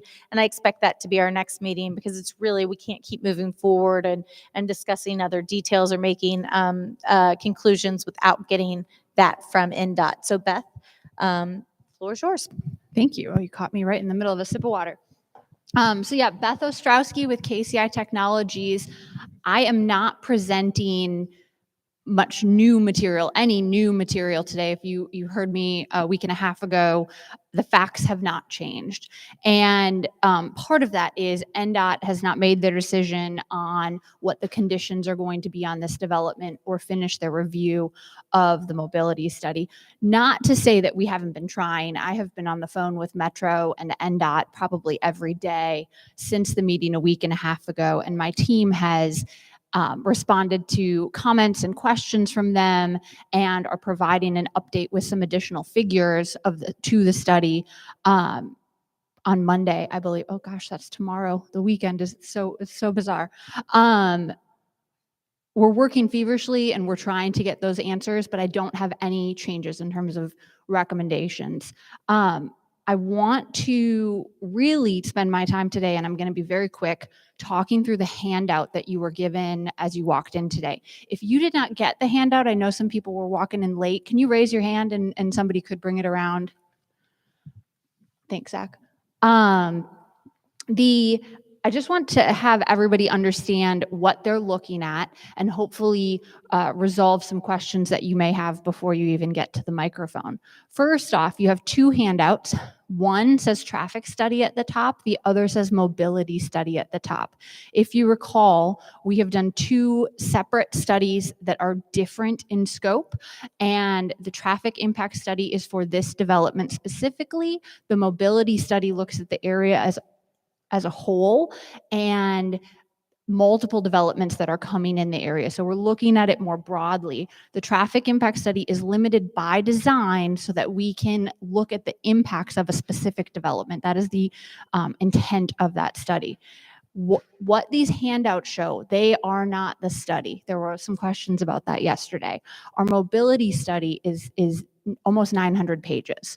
And so it was really difficult for us to boil that down to one page for y'all. And we've tried to do it with some infographics. But there's a lot of information, and certainly we did not fit everything on these one pages. So I understand there may be some gaps, and I'll be answering those questions. So when you're looking at the first page of the impact study handout, this is what you see kind of mid-page. This is a description with some infographics showing the trip generation for the site. Both existing daily site trips and future daily site trips are shown as the two circles. And then over to the right, you see the breakdown with the total for the morning peak hour in the AM and then the PM peak hour in the afternoon. Existing or current is at the top, and then future is at the bottom. In the top right-hand corner, in kind of the cloud bubble you see there, are the equations that we discussed a week and a half ago of how we get these numbers. Those equations give you the result per 1,000 square feet or by unit or key of how many trips are generated per day. So again, those numbers are just for daily. We didn't have the space to do for AM and PM, but it gives you an idea of how there's different metrics that we use and different equations for each of these land uses and how complicated that can be. And then on the right bottom corner is a tally of starting with the current daily trips and then showing the changes of what we're removing and what we're putting in and the trips that are generated and the total reduction associated with that. Jumping, I'm assuming, Kathleen, you want me to talk about access again like last time. Okay. So I'm gonna actually, before I forget, because I forgot last time, talk about access to the site and what's the same and what changes. So let me see. Where am I? Whoop. Okay, so here is White Bridge and here is Harding. And where we have this number 7 here, this is the only access point that will be entirely eliminated. We are getting rid of that slip lane right in only. It will be gone. It is too close to the White Bridge intersection, and so we'll be eliminating that. Right here, where we have the number 10, this is the current traffic signal that provides access to the site. It will remain, and we'll see some improvements, including pedestrian improvements. And then over here, where we see the number 8, this is currently an unsignalized full access. And I want to be clear, the access will remain, but we are proposing it to change to a right in, right out. So there will not be full movements there any longer. That is really part of our discussion with NDOT, and it's a hope to improve safety. It's pretty dangerous to make that left out today, as I'm sure some of y'all have experienced. And then finally, the fourth access, or it will be third access, but fourth access today is the permanent access easement where there's this number 6 that goes past the adjacent office building that's located right here. So this will be completely unchanged. What you're looking at here otherwise are KCI's recommendations, not Metro's conditions, but KCI's recommendations. And how you can associate these, if you look at number 8, for example, on the to the far left, the number 8 recommendation can be found under the orange circle. For you all, I'm going to try to. For you all, it's down here on your handout, but I moved them over here. But under the orange circle, you can find the number 8, and it translates back to what we have going on over here. So you can take a look at those. They are not different than what I explained a week and a half ago. The other thing shown on here is level of service. Level of service is how we grade an intersection, giving it kind of a school letter grade. So level of service A is the lowest delay in seconds per vehicle, and level of service B has a slightly higher delay, and so on and so forth, down to a level of service F. The only difference is we use a level of service E, and you can't get an E in school. All right, continuing here, the second handout you have is the mobility study. The two handouts are very similar, so I'm going to click through this one a little more quickly, but what you see mid-page are the 3 developments that NDOT required us to look at as part of the mobility study.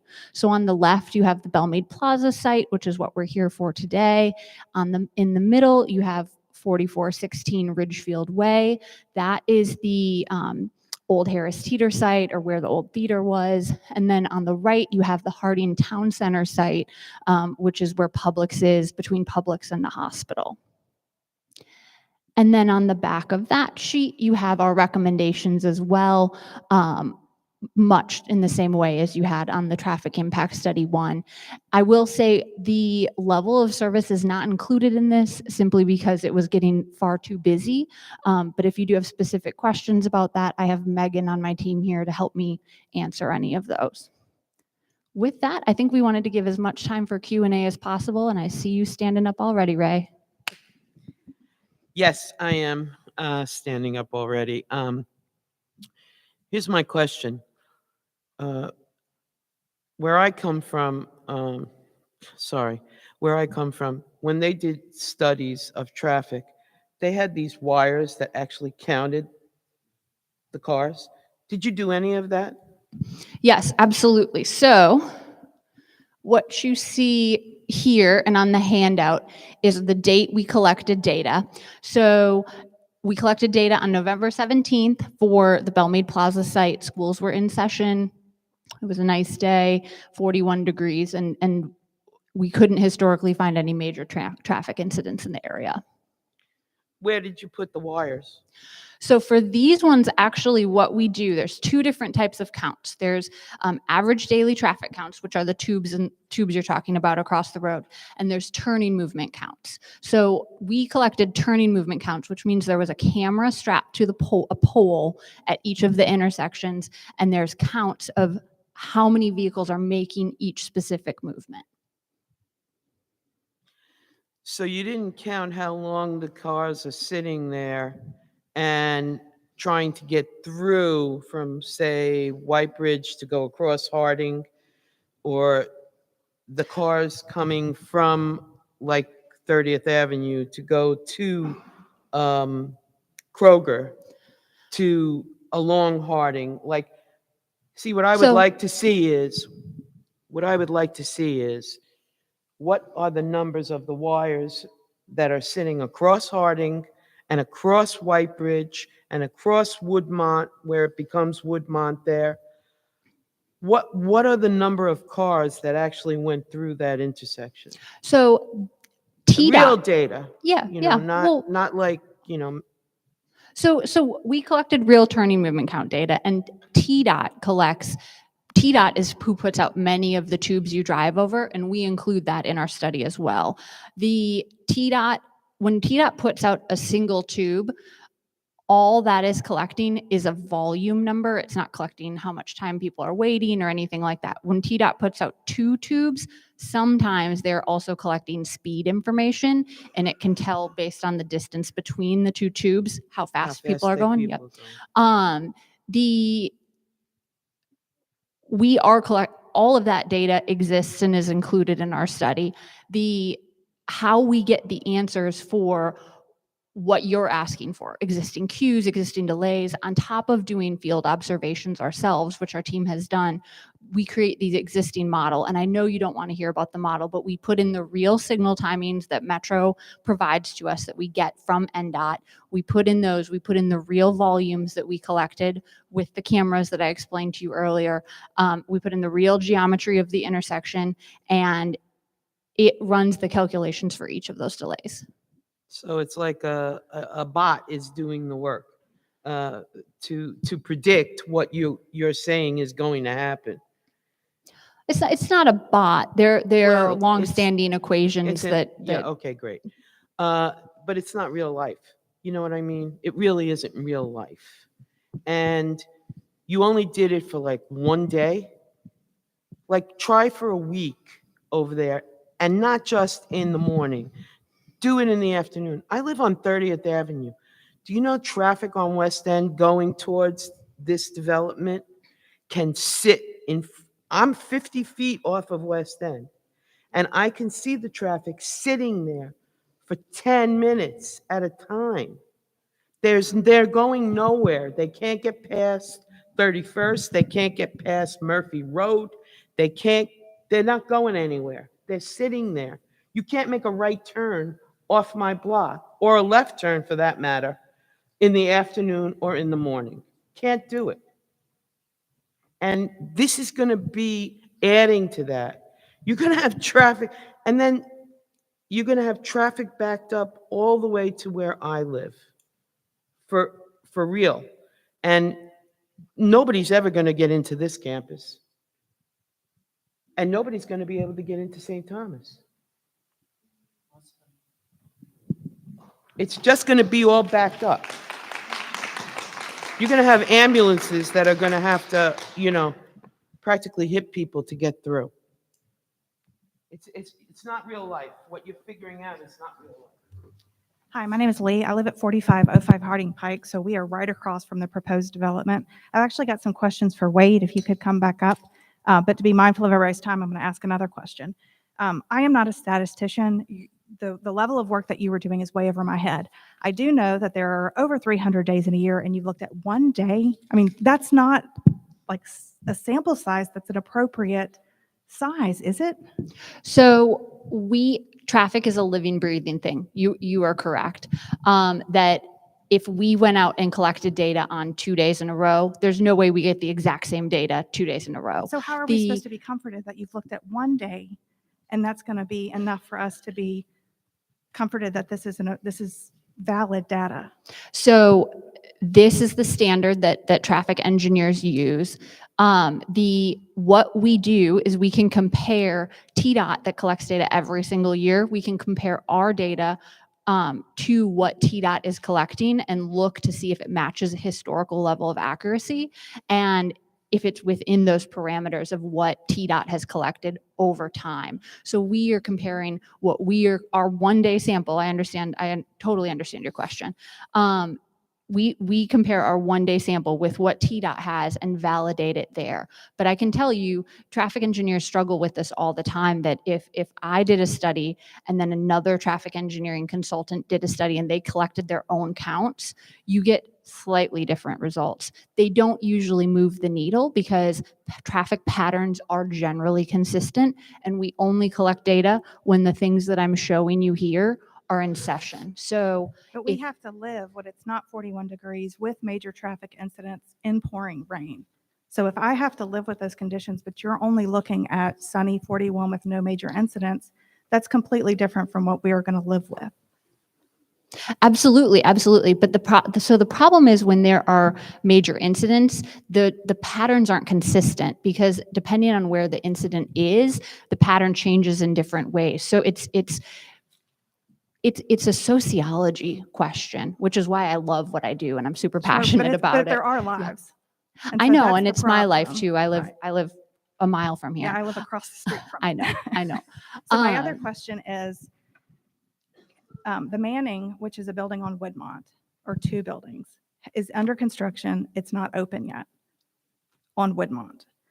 Your level of service indicates that that intersection with no build and with the build is worse than existing. Am I reading that correctly?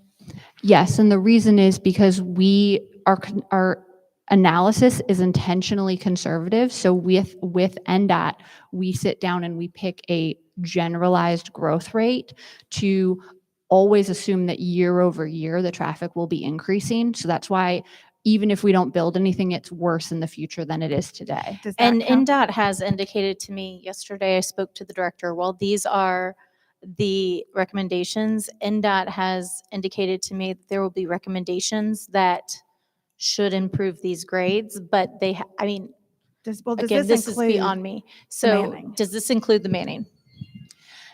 Yes, and the Manning is like 70 units. It's So they pretty have to, small. like, if you go back to whichever maps show the other things. So this is, so because I've had this explained to me like over the past 7 years in office, 4,500 times each year. So they're doing this, typically it's just this project that they do, right? But I and NDOT were like, we know these other projects are coming. You gotta count them all. So this is including the max of what the Hill Center and St. Thomas is building, which they won't give me a site plan. I have no clue what they're actually doing there. It would be lovely if they shared it. So they're including worst case scenario for that. And whatever with the Kroger's going at the Belle Meade Theater and what they've submitted to planning, they're using the max of that. So this is like worst case scenario, but they are in the bigger study including all of those, even though we don't actually know those numbers yet. Yeah, so I would just say a lot of folks have asked questions about the benefit to the community. Some people have said the Greenway is a benefit. I would argue that maybe improving, if we're going to have to live with the build, making build or no build, it's going to be worse for us anyway. Maybe that's an area where we can look and say that point to a specific benefit for the community. So Wade, this brings you to my question. As far as you said that the blasting would happen closer to the intersection of White Bridge and Woodmont, as far as the area. So how are y'all going to protect the blasting operations as they are on that corner from fly rock traveling in such close proximity to the roads, knowing that you can only blast during daylight hours? Well, similar types of projects have been done all over Nashville. Park West, that's close by on Murphy Road, the middle of Green Hills. So the techniques that are used for that are some containment techniques in terms of line drilling around the site to reduce the transmission of ground vibrations to the neighboring buildings. And then use of mats that's conventionally used to contain any potential fly rock. And then the designs for the blast will be conservatively done to, to reduce the amount of energy that's available to propel rocks, in addition to the measure of the mats that are used. Yes. So technically we use the term of smaller booms, but more booms, so that you're not doing one monster blast that would increase potential fly rock throw. So it's more, less.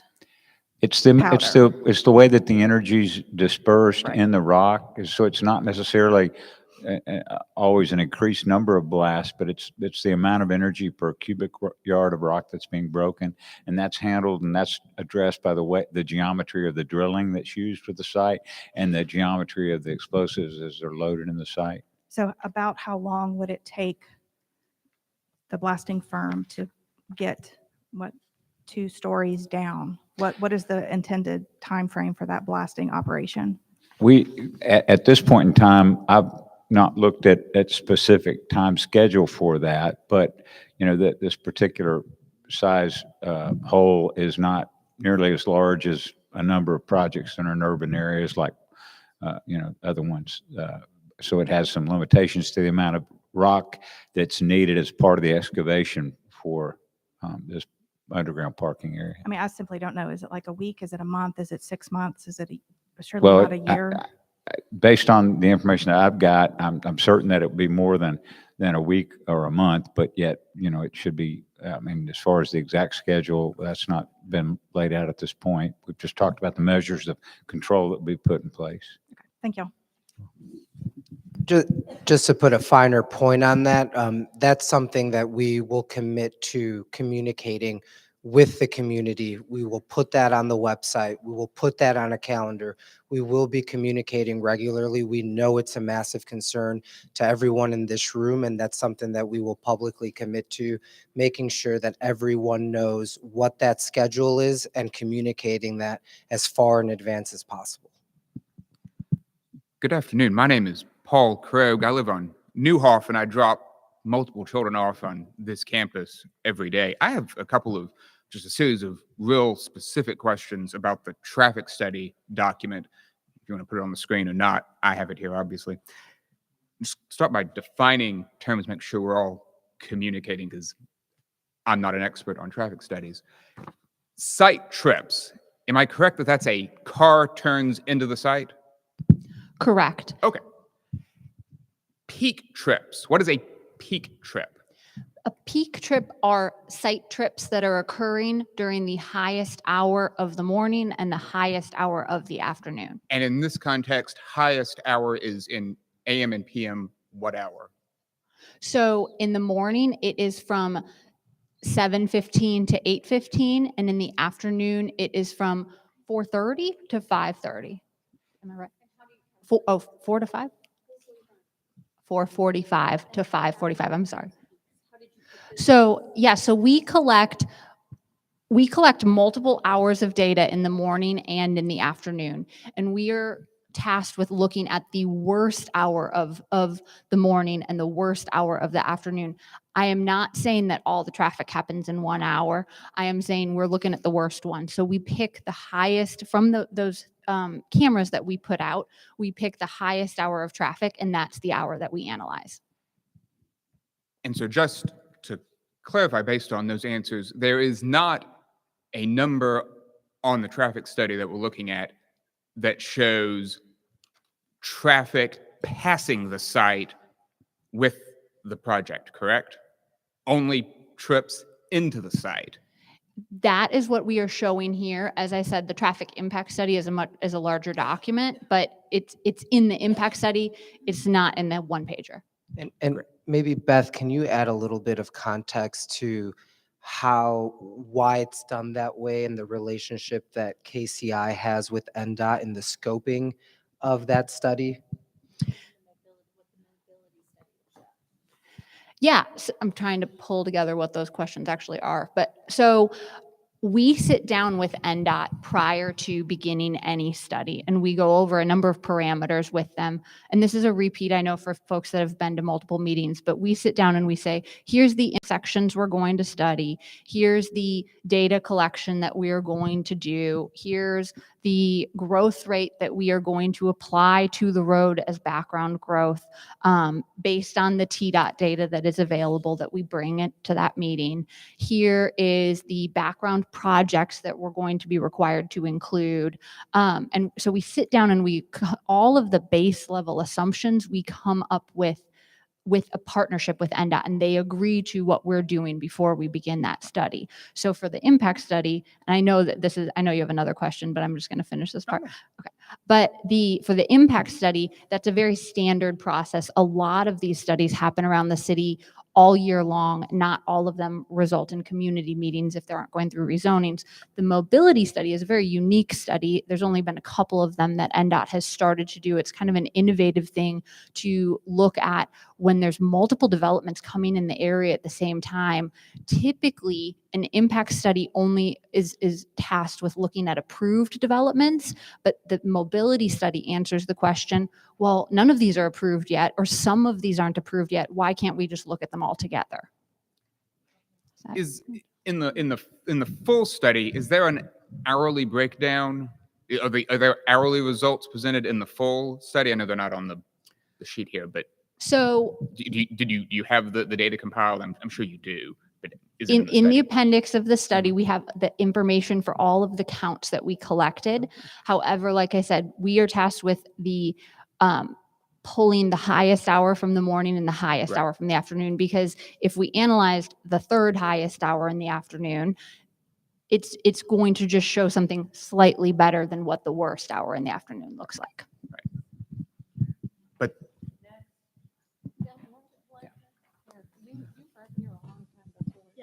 no, that's my only question was simply to clarify that the bottom right trips, that's all day, right?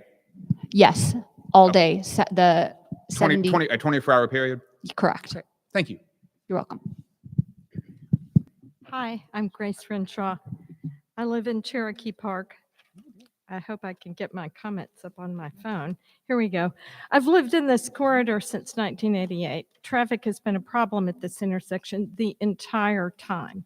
I can't recall any meaningful improvements to traffic flow since the White Bridge overpass was constructed in the 1980s. That's something, AJ Capital, this is not a problem you created. It's been here. One traffic problem, which is frequent and unpredictable gridlock, was brought home to me personally in 1997. A driver approaching a traffic jam in front of St. Thomas told the police he was frustrated with the stopped traffic, and that was why he veered into the oncoming lane on Harding Road in front of St. Thomas and hit my parents head on. They both died of their injuries. Now, Metro is presenting us with a scenario that involves almost quadrupling the square feet of construction at Belle Meade Plaza and additional development by St. Thomas and the move of Kroger to the Belle Meade Theater. All of this will put more stress on an already overstressed corridor. And thus far, we've seen nothing in the way of meaningful infrastructure improvements to improve traffic flow. Rather, we've just been told traffic from one particular property will decrease with the proposed SP. Most people don't find that credible because the conclusion is based on the developer's hired consultant and a study that doesn't account for traffic that doesn't only back up at peak hours, but is often worse at times when schools are starting or letting out. So one question I have is, what meaningful improvements does Metro have at the site planned to address traffic?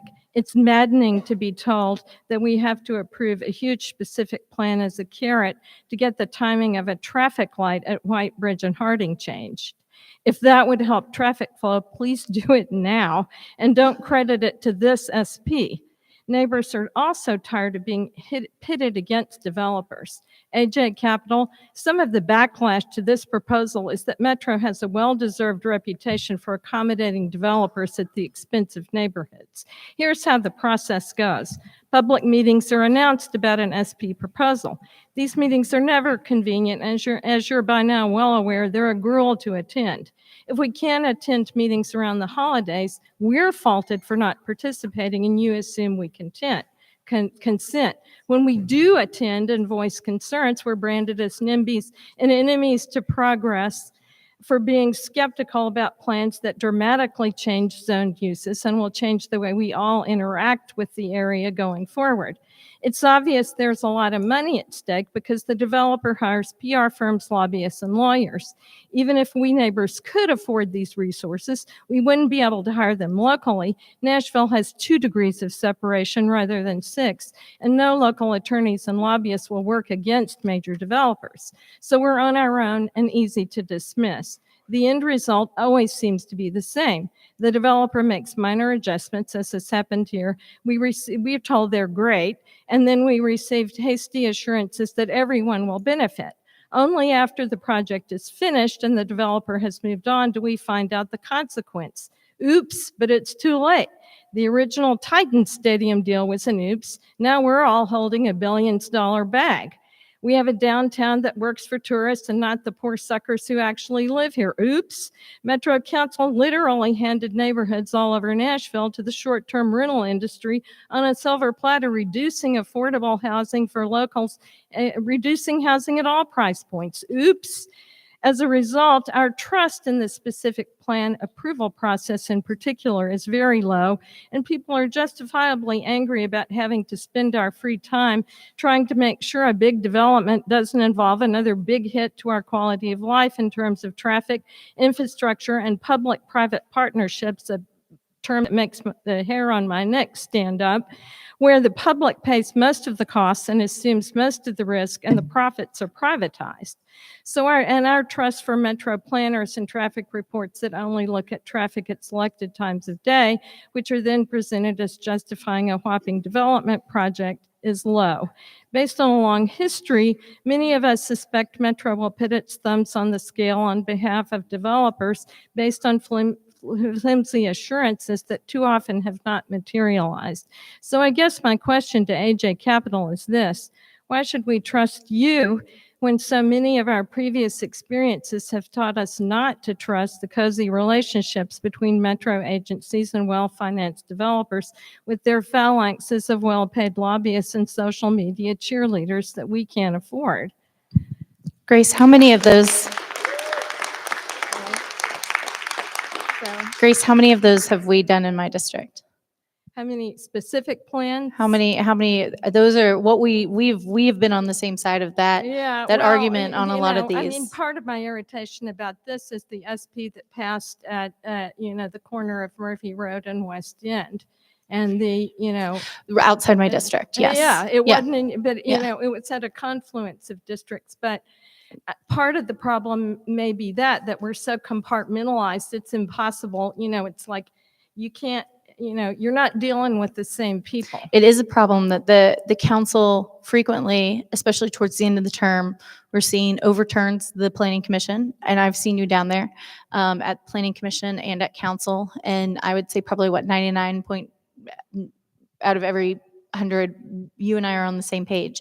And we have not had any of those in our district since I've been elected. They've been outside our district, and I have fought to get on the GBT project. We got it lowered in height because the council member would not hold meetings with us.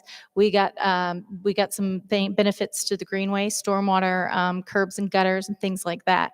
This one is one But that we also got the traffic light there does not benefit the neighborhoods Exactly. that back up. It benefits Exactly. that development, and they messed with the entry to 440 to make it more dangerous Yeah. for those of us getting on the road, having to turn left in there. So it's And like that's where whatever we've got to benefit keep they working on added, the they planning commission. subtracted. Yep. So We have two planning those commission- That's what you always feel like Yeah. you're going to get the whammy at the end of the things that happened that no one told you about that negatively impact your quality of life for 30 years. Yeah. And then the developer has moved on to the next project. Yeah.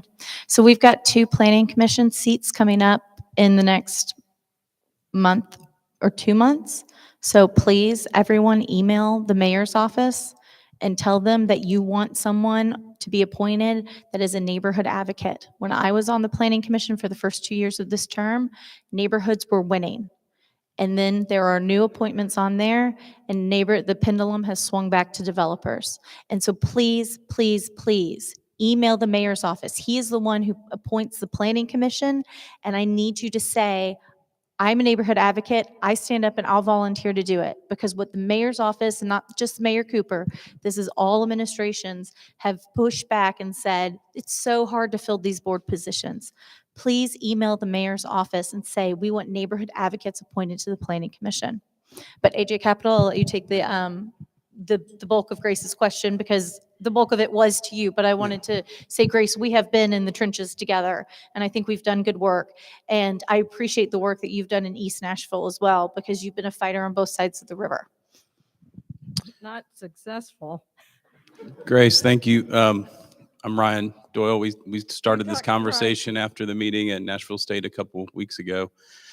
Traffic, we're not denying that traffic's an issue in the region. That's why we have been encouraging both NDOT gladly of participating in this broader mobility study, and we will commit to any recommendations and conditions that NDOT requires of us, plus hopefully some more that we think are benefits from a mobility perspective to the broader community. Your point on quality of life, I understand traffic impacts everybody's quality of life every day.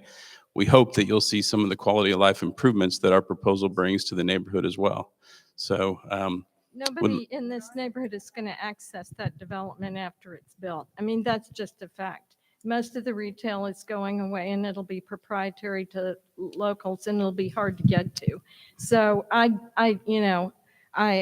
don't view it as a net positive for the neighborhood. It wipes out a retail hub, and it moves a grocery store away. And I cannot imagine, based on the access, that I would shop at the retail there, because I wouldn't be trying to get into the grocery. So, I mean. And I think, Grace, as far as the retail component, I totally hear your concerns. I mean, the reality is that there's just about 15 actively open retail options at Belle Meade Plaza today, including, Wells Fargo, something that not everybody in this room is going to be using. Our intent is going to be for, at a bare minimum, 30 different type of retailers, individual retailers, at a bare minimum within those 80,000 square feet. If it's not successful for the community, it's not successful for us. And that's just the reality. We want people to go and visit there. We want people to actively use our site. Yes, there's going to be a residential component to it, but we don't see this site just for the residents who live there. We want people, we're trying to, in our humble opinion, create an opportunity to add another gathering place for the community, with the town square, with the greenways, with the open space. I do hear your concern, and I understand your perspective. But I think from our view, just our own perspective, if it's not good for all of you from a retail aspect, it's not going to be good for us either. And I did need to announce that we're at 5 o'clock and we need to be done at 5:15.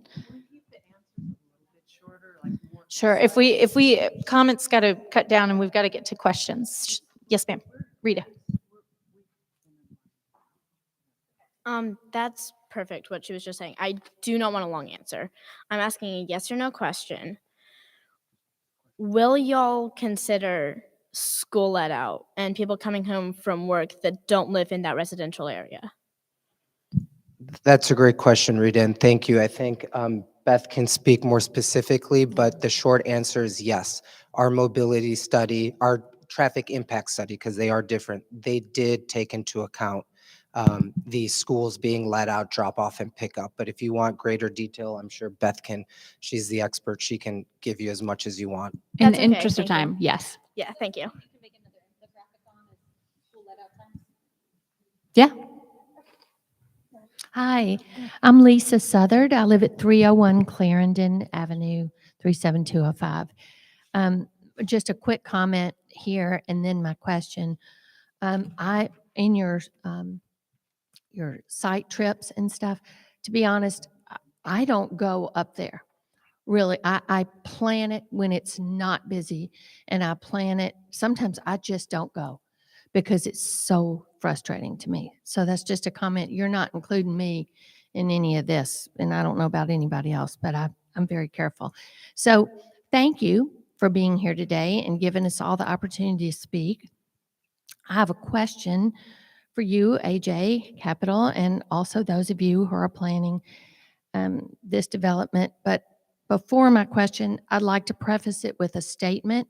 I have written it down. It's not long because sometimes I lose my thoughts speaking in front of people. So bear with me that I've written it down, and thank you for listening. So this development has obviously taken many, many hours of your time, and I'm sure you've already spent quite a bit of money. And I do respect that, you know, for the company that you are and what you've been and done. And I understand you're very successful company with a booming track record. The Belle Meade Plaza development will continue your success, and it stands to make a great deal of money for you. While this affects your quality of life in a very positive way, I would say that it will affect my family and thousands of others of Nashvillians in a negative way as far as our quality of life due to the traffic, blasting, etc. Traffic leads to frustration, anger, and as we all know, road rage, which has become quite a problem of late in Nashville. And that filters down and, you know, it affects our blood pressure, it affects our health, and it filters down in anger to our families. I think we're all here today in opposition to the traffic. So, you know, many people are against this development, and especially I've watched ambulances that can't get through. And honestly, I sit there and pray, and it breaks my heart for the person in the ambulance, truly. Last meeting, I was sitting next to a lady whose sister-in-law died because the ambulance took 45 minutes currently to get to St. Thomas. So here's my question. Would you please consider moving this development somewhere else?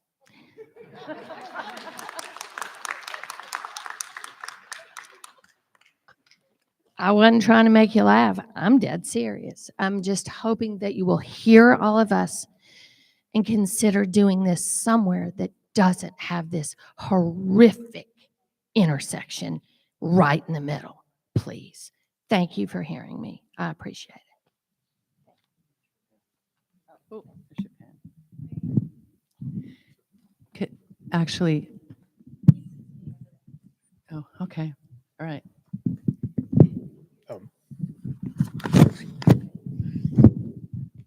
Traffic still remains my big concern about this development. I told the folks from AJ Capital after the last meeting that honestly, I think if it weren't for traffic, I could probably support this development overall. But that's the hurdle I cannot get over. And I cannot help but think back to my experience with the Murphy Road project that was being discussed earlier. I heard a presentation from KCI that promised that there was going to be a net improvement with the traffic light. It was not. I drive through that intersection every day. It was pretty obvious that traffic light was built to serve the development, doesn't serve the community.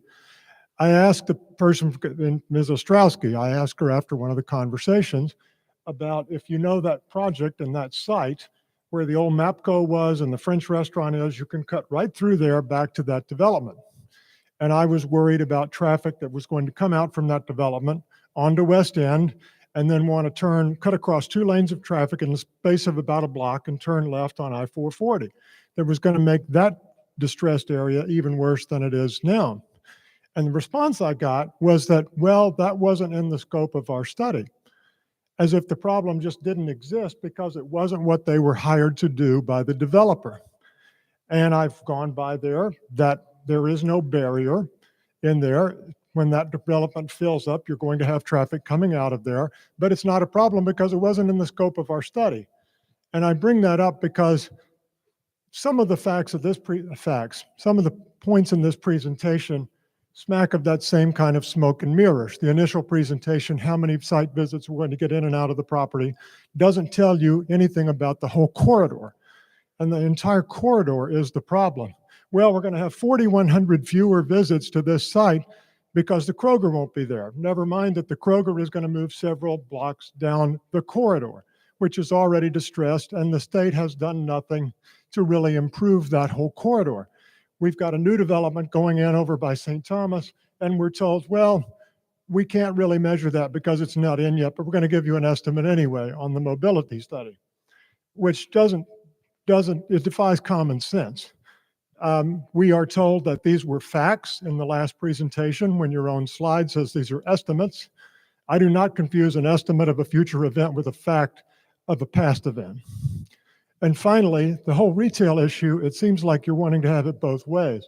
You're adding twice as many stores, but you're still measuring the impact by square feet. More stores give more people reasons to come to that property because you have more shops to choose from. It seems like common sense to me that you might have as many or more retail visits than you have now, even though you're reducing the square footage because you've got more people to come there. But again, if your study only is based on square footage, then you can make the numbers come out any way you want. I just think more deference needs to be given here to people who, like me, have driven this corridor 35 years and not just measured it for one day. We know what we're up against every day. This is a distressed corridor. You're not doing anything to make it less distressed. If anything, it's going to make it more. And that's our big concern. Thanks.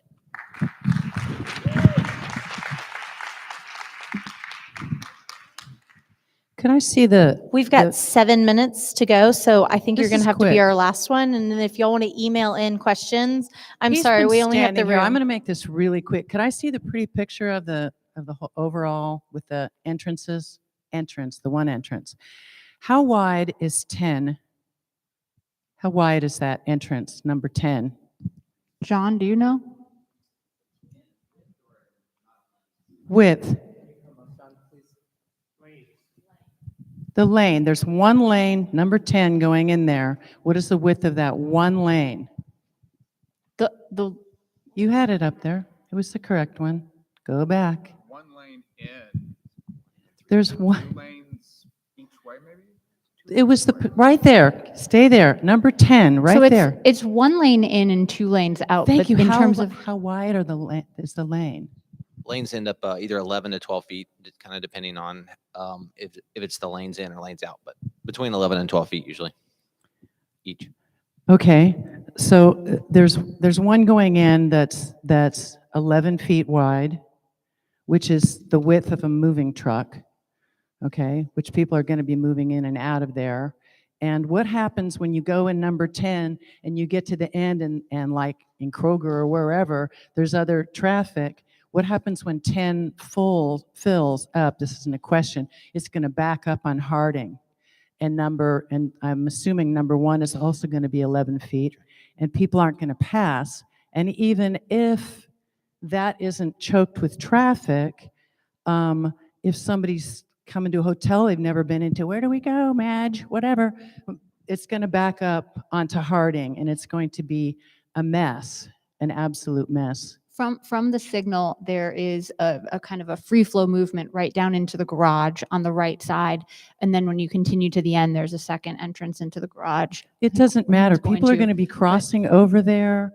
They're going to be stuck trying to pull into this traffic and that parking lot and the straight. It's going to be a mess. And mark my words, it's going to go on to Harding Pike. And this is a real quick 30-second answer. Why can't you just develop within the current zoning, the current policy, and the Nashville Next plan? Why can't you do that? 30 seconds.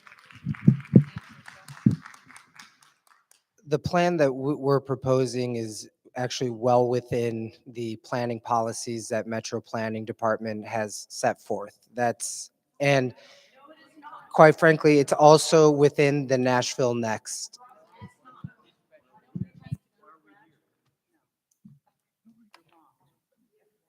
We had a virtual meeting on that. I can send out that link again, where planning explained all of that, of what the current planning does, or the current zoning does, and what the policy allows. And planning staff has determined that this SP is within now they have recommended changes that they have accepted, but planning staff has said that this tentatively, and still until they do their staff recommendation, it's not final, but that it fits within the community plan. Sir, we've got 6 minutes, so go ahead. My name is Ron Adelstone. My name is Ron Addlestone. I live in Hill Place. I practiced for over 40 years at St. Thomas.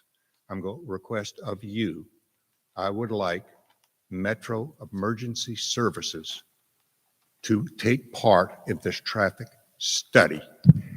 If not, what this lady saw, I can attest. I'm driving this corridor, and if you think an emergency vehicle can get through at 8 o'clock in the morning, you've got to be kidding. Yes. Yes, the other lane is empty. People are trying to turn and are blocking the other way. And so I would appreciate if emergency services takes part in the traffic analysis for Metro. If not, Metro is going to end up with legal issues when things happen. Yes, sir, I And- agree. So and- they and are it's- required, they do have to make recommendations on that. Beth, are they part of your part of study, or they may be part of the mobility? I know that they have to make recommendations before it goes to the planning commission, and I have calls into St. Thomas currently. It's not only St. Thomas.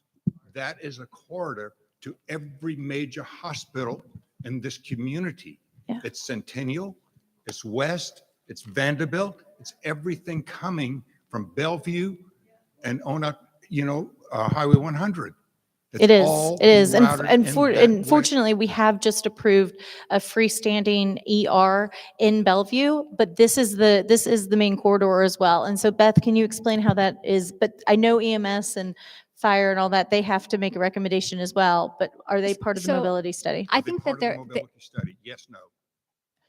no, it's a separate study. Like, you've talked about this before, Kathleen, that when these new residents are built, there's a requirement to go to the fire department and do an analysis that's outside of what we have, but it does happen.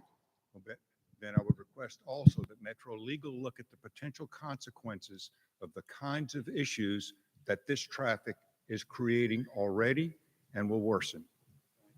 Better yet, retain private counsel. Thank you. I'll make it quick. Hi, Carlisle again. I'm your potential behind the street neighbor on Wilsonia. I'm just raising my children. And thank you for the traffic study for number 8, that left-hand turn. A beloved teacher was killed there in a car accident a couple years ago. It's awful.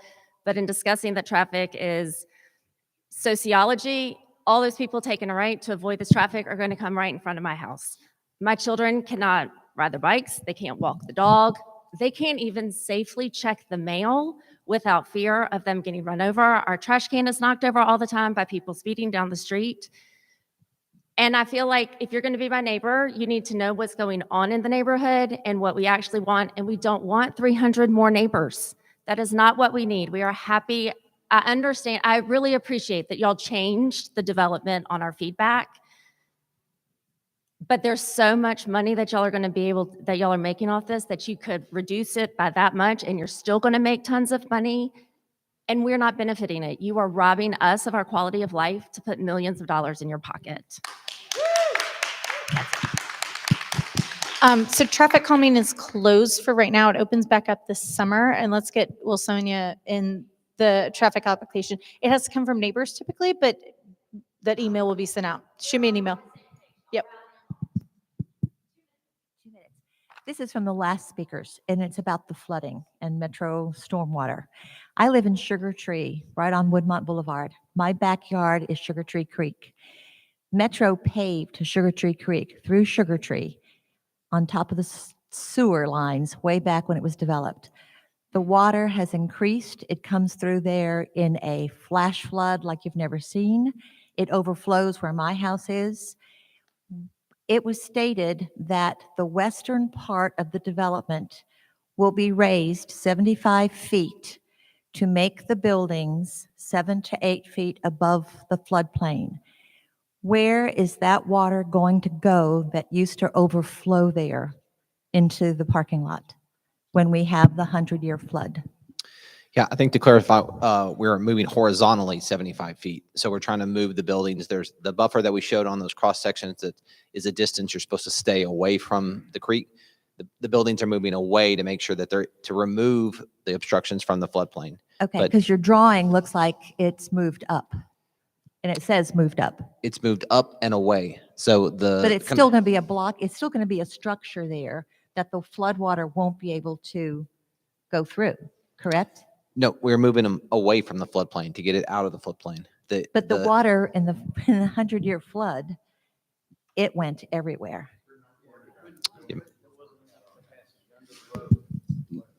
John, can you explain When the creek overflows, it just goes the where the layback water area? goes. Yeah. I think what you're talking about also is the volume in the floodplain, and I'll be glad to look at something with you after this if you need more time. But the volume of the floodplain, that's part of the analysis is when we pull all this, building and columns and fill that's in there now, we run through an analysis for Metro Water Services to make sure that there's less obstructions in the floodplain than before the development happened, to make sure that there's not any less volume. And there's going to be a lot more volume after we pull this all out, but that to make sure that this development is not adding volume that takes away from the conveyance. So I think what you're saying is you want to make sure that the conveyance isn't blocked so that it's not backing up towards Sugar So Tree. Sugar Tree is Councilman Pulley and I's boundary. So email me and let's get stormwater out there and talk some more about that. So if you'll send me an email and we can, Russ and I can do that. Okay. So thank you so much. I'm sorry. We're at I just want to ask one question. 5:18. I haven't asked a single question. Quickly. If I call your phone number, this is what I hear. Please leave a message after the tone. Why is your phone not going through? I will have to check to see why it's not rolling over. It's been like that for over a week.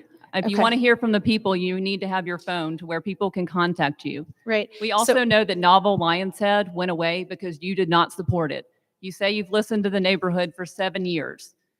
It went away because they withdrew the project. They withdrew it because you did not support it. The Why neighbors did you did not not support support it. that They one, didn't but you're support it. supporting this one, I'm not Kathleen? supporting this one. I've When been are you very going to make clear your about that. decision? You say I've you're been very neutral. clear When that I are you haven't going to make your supported that. decision? When are you going to make your decision When whether we you're have, supporting or after not? we have the NDOT meeting.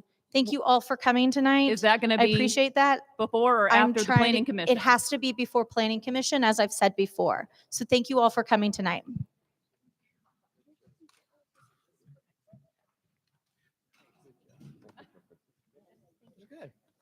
Very interesting.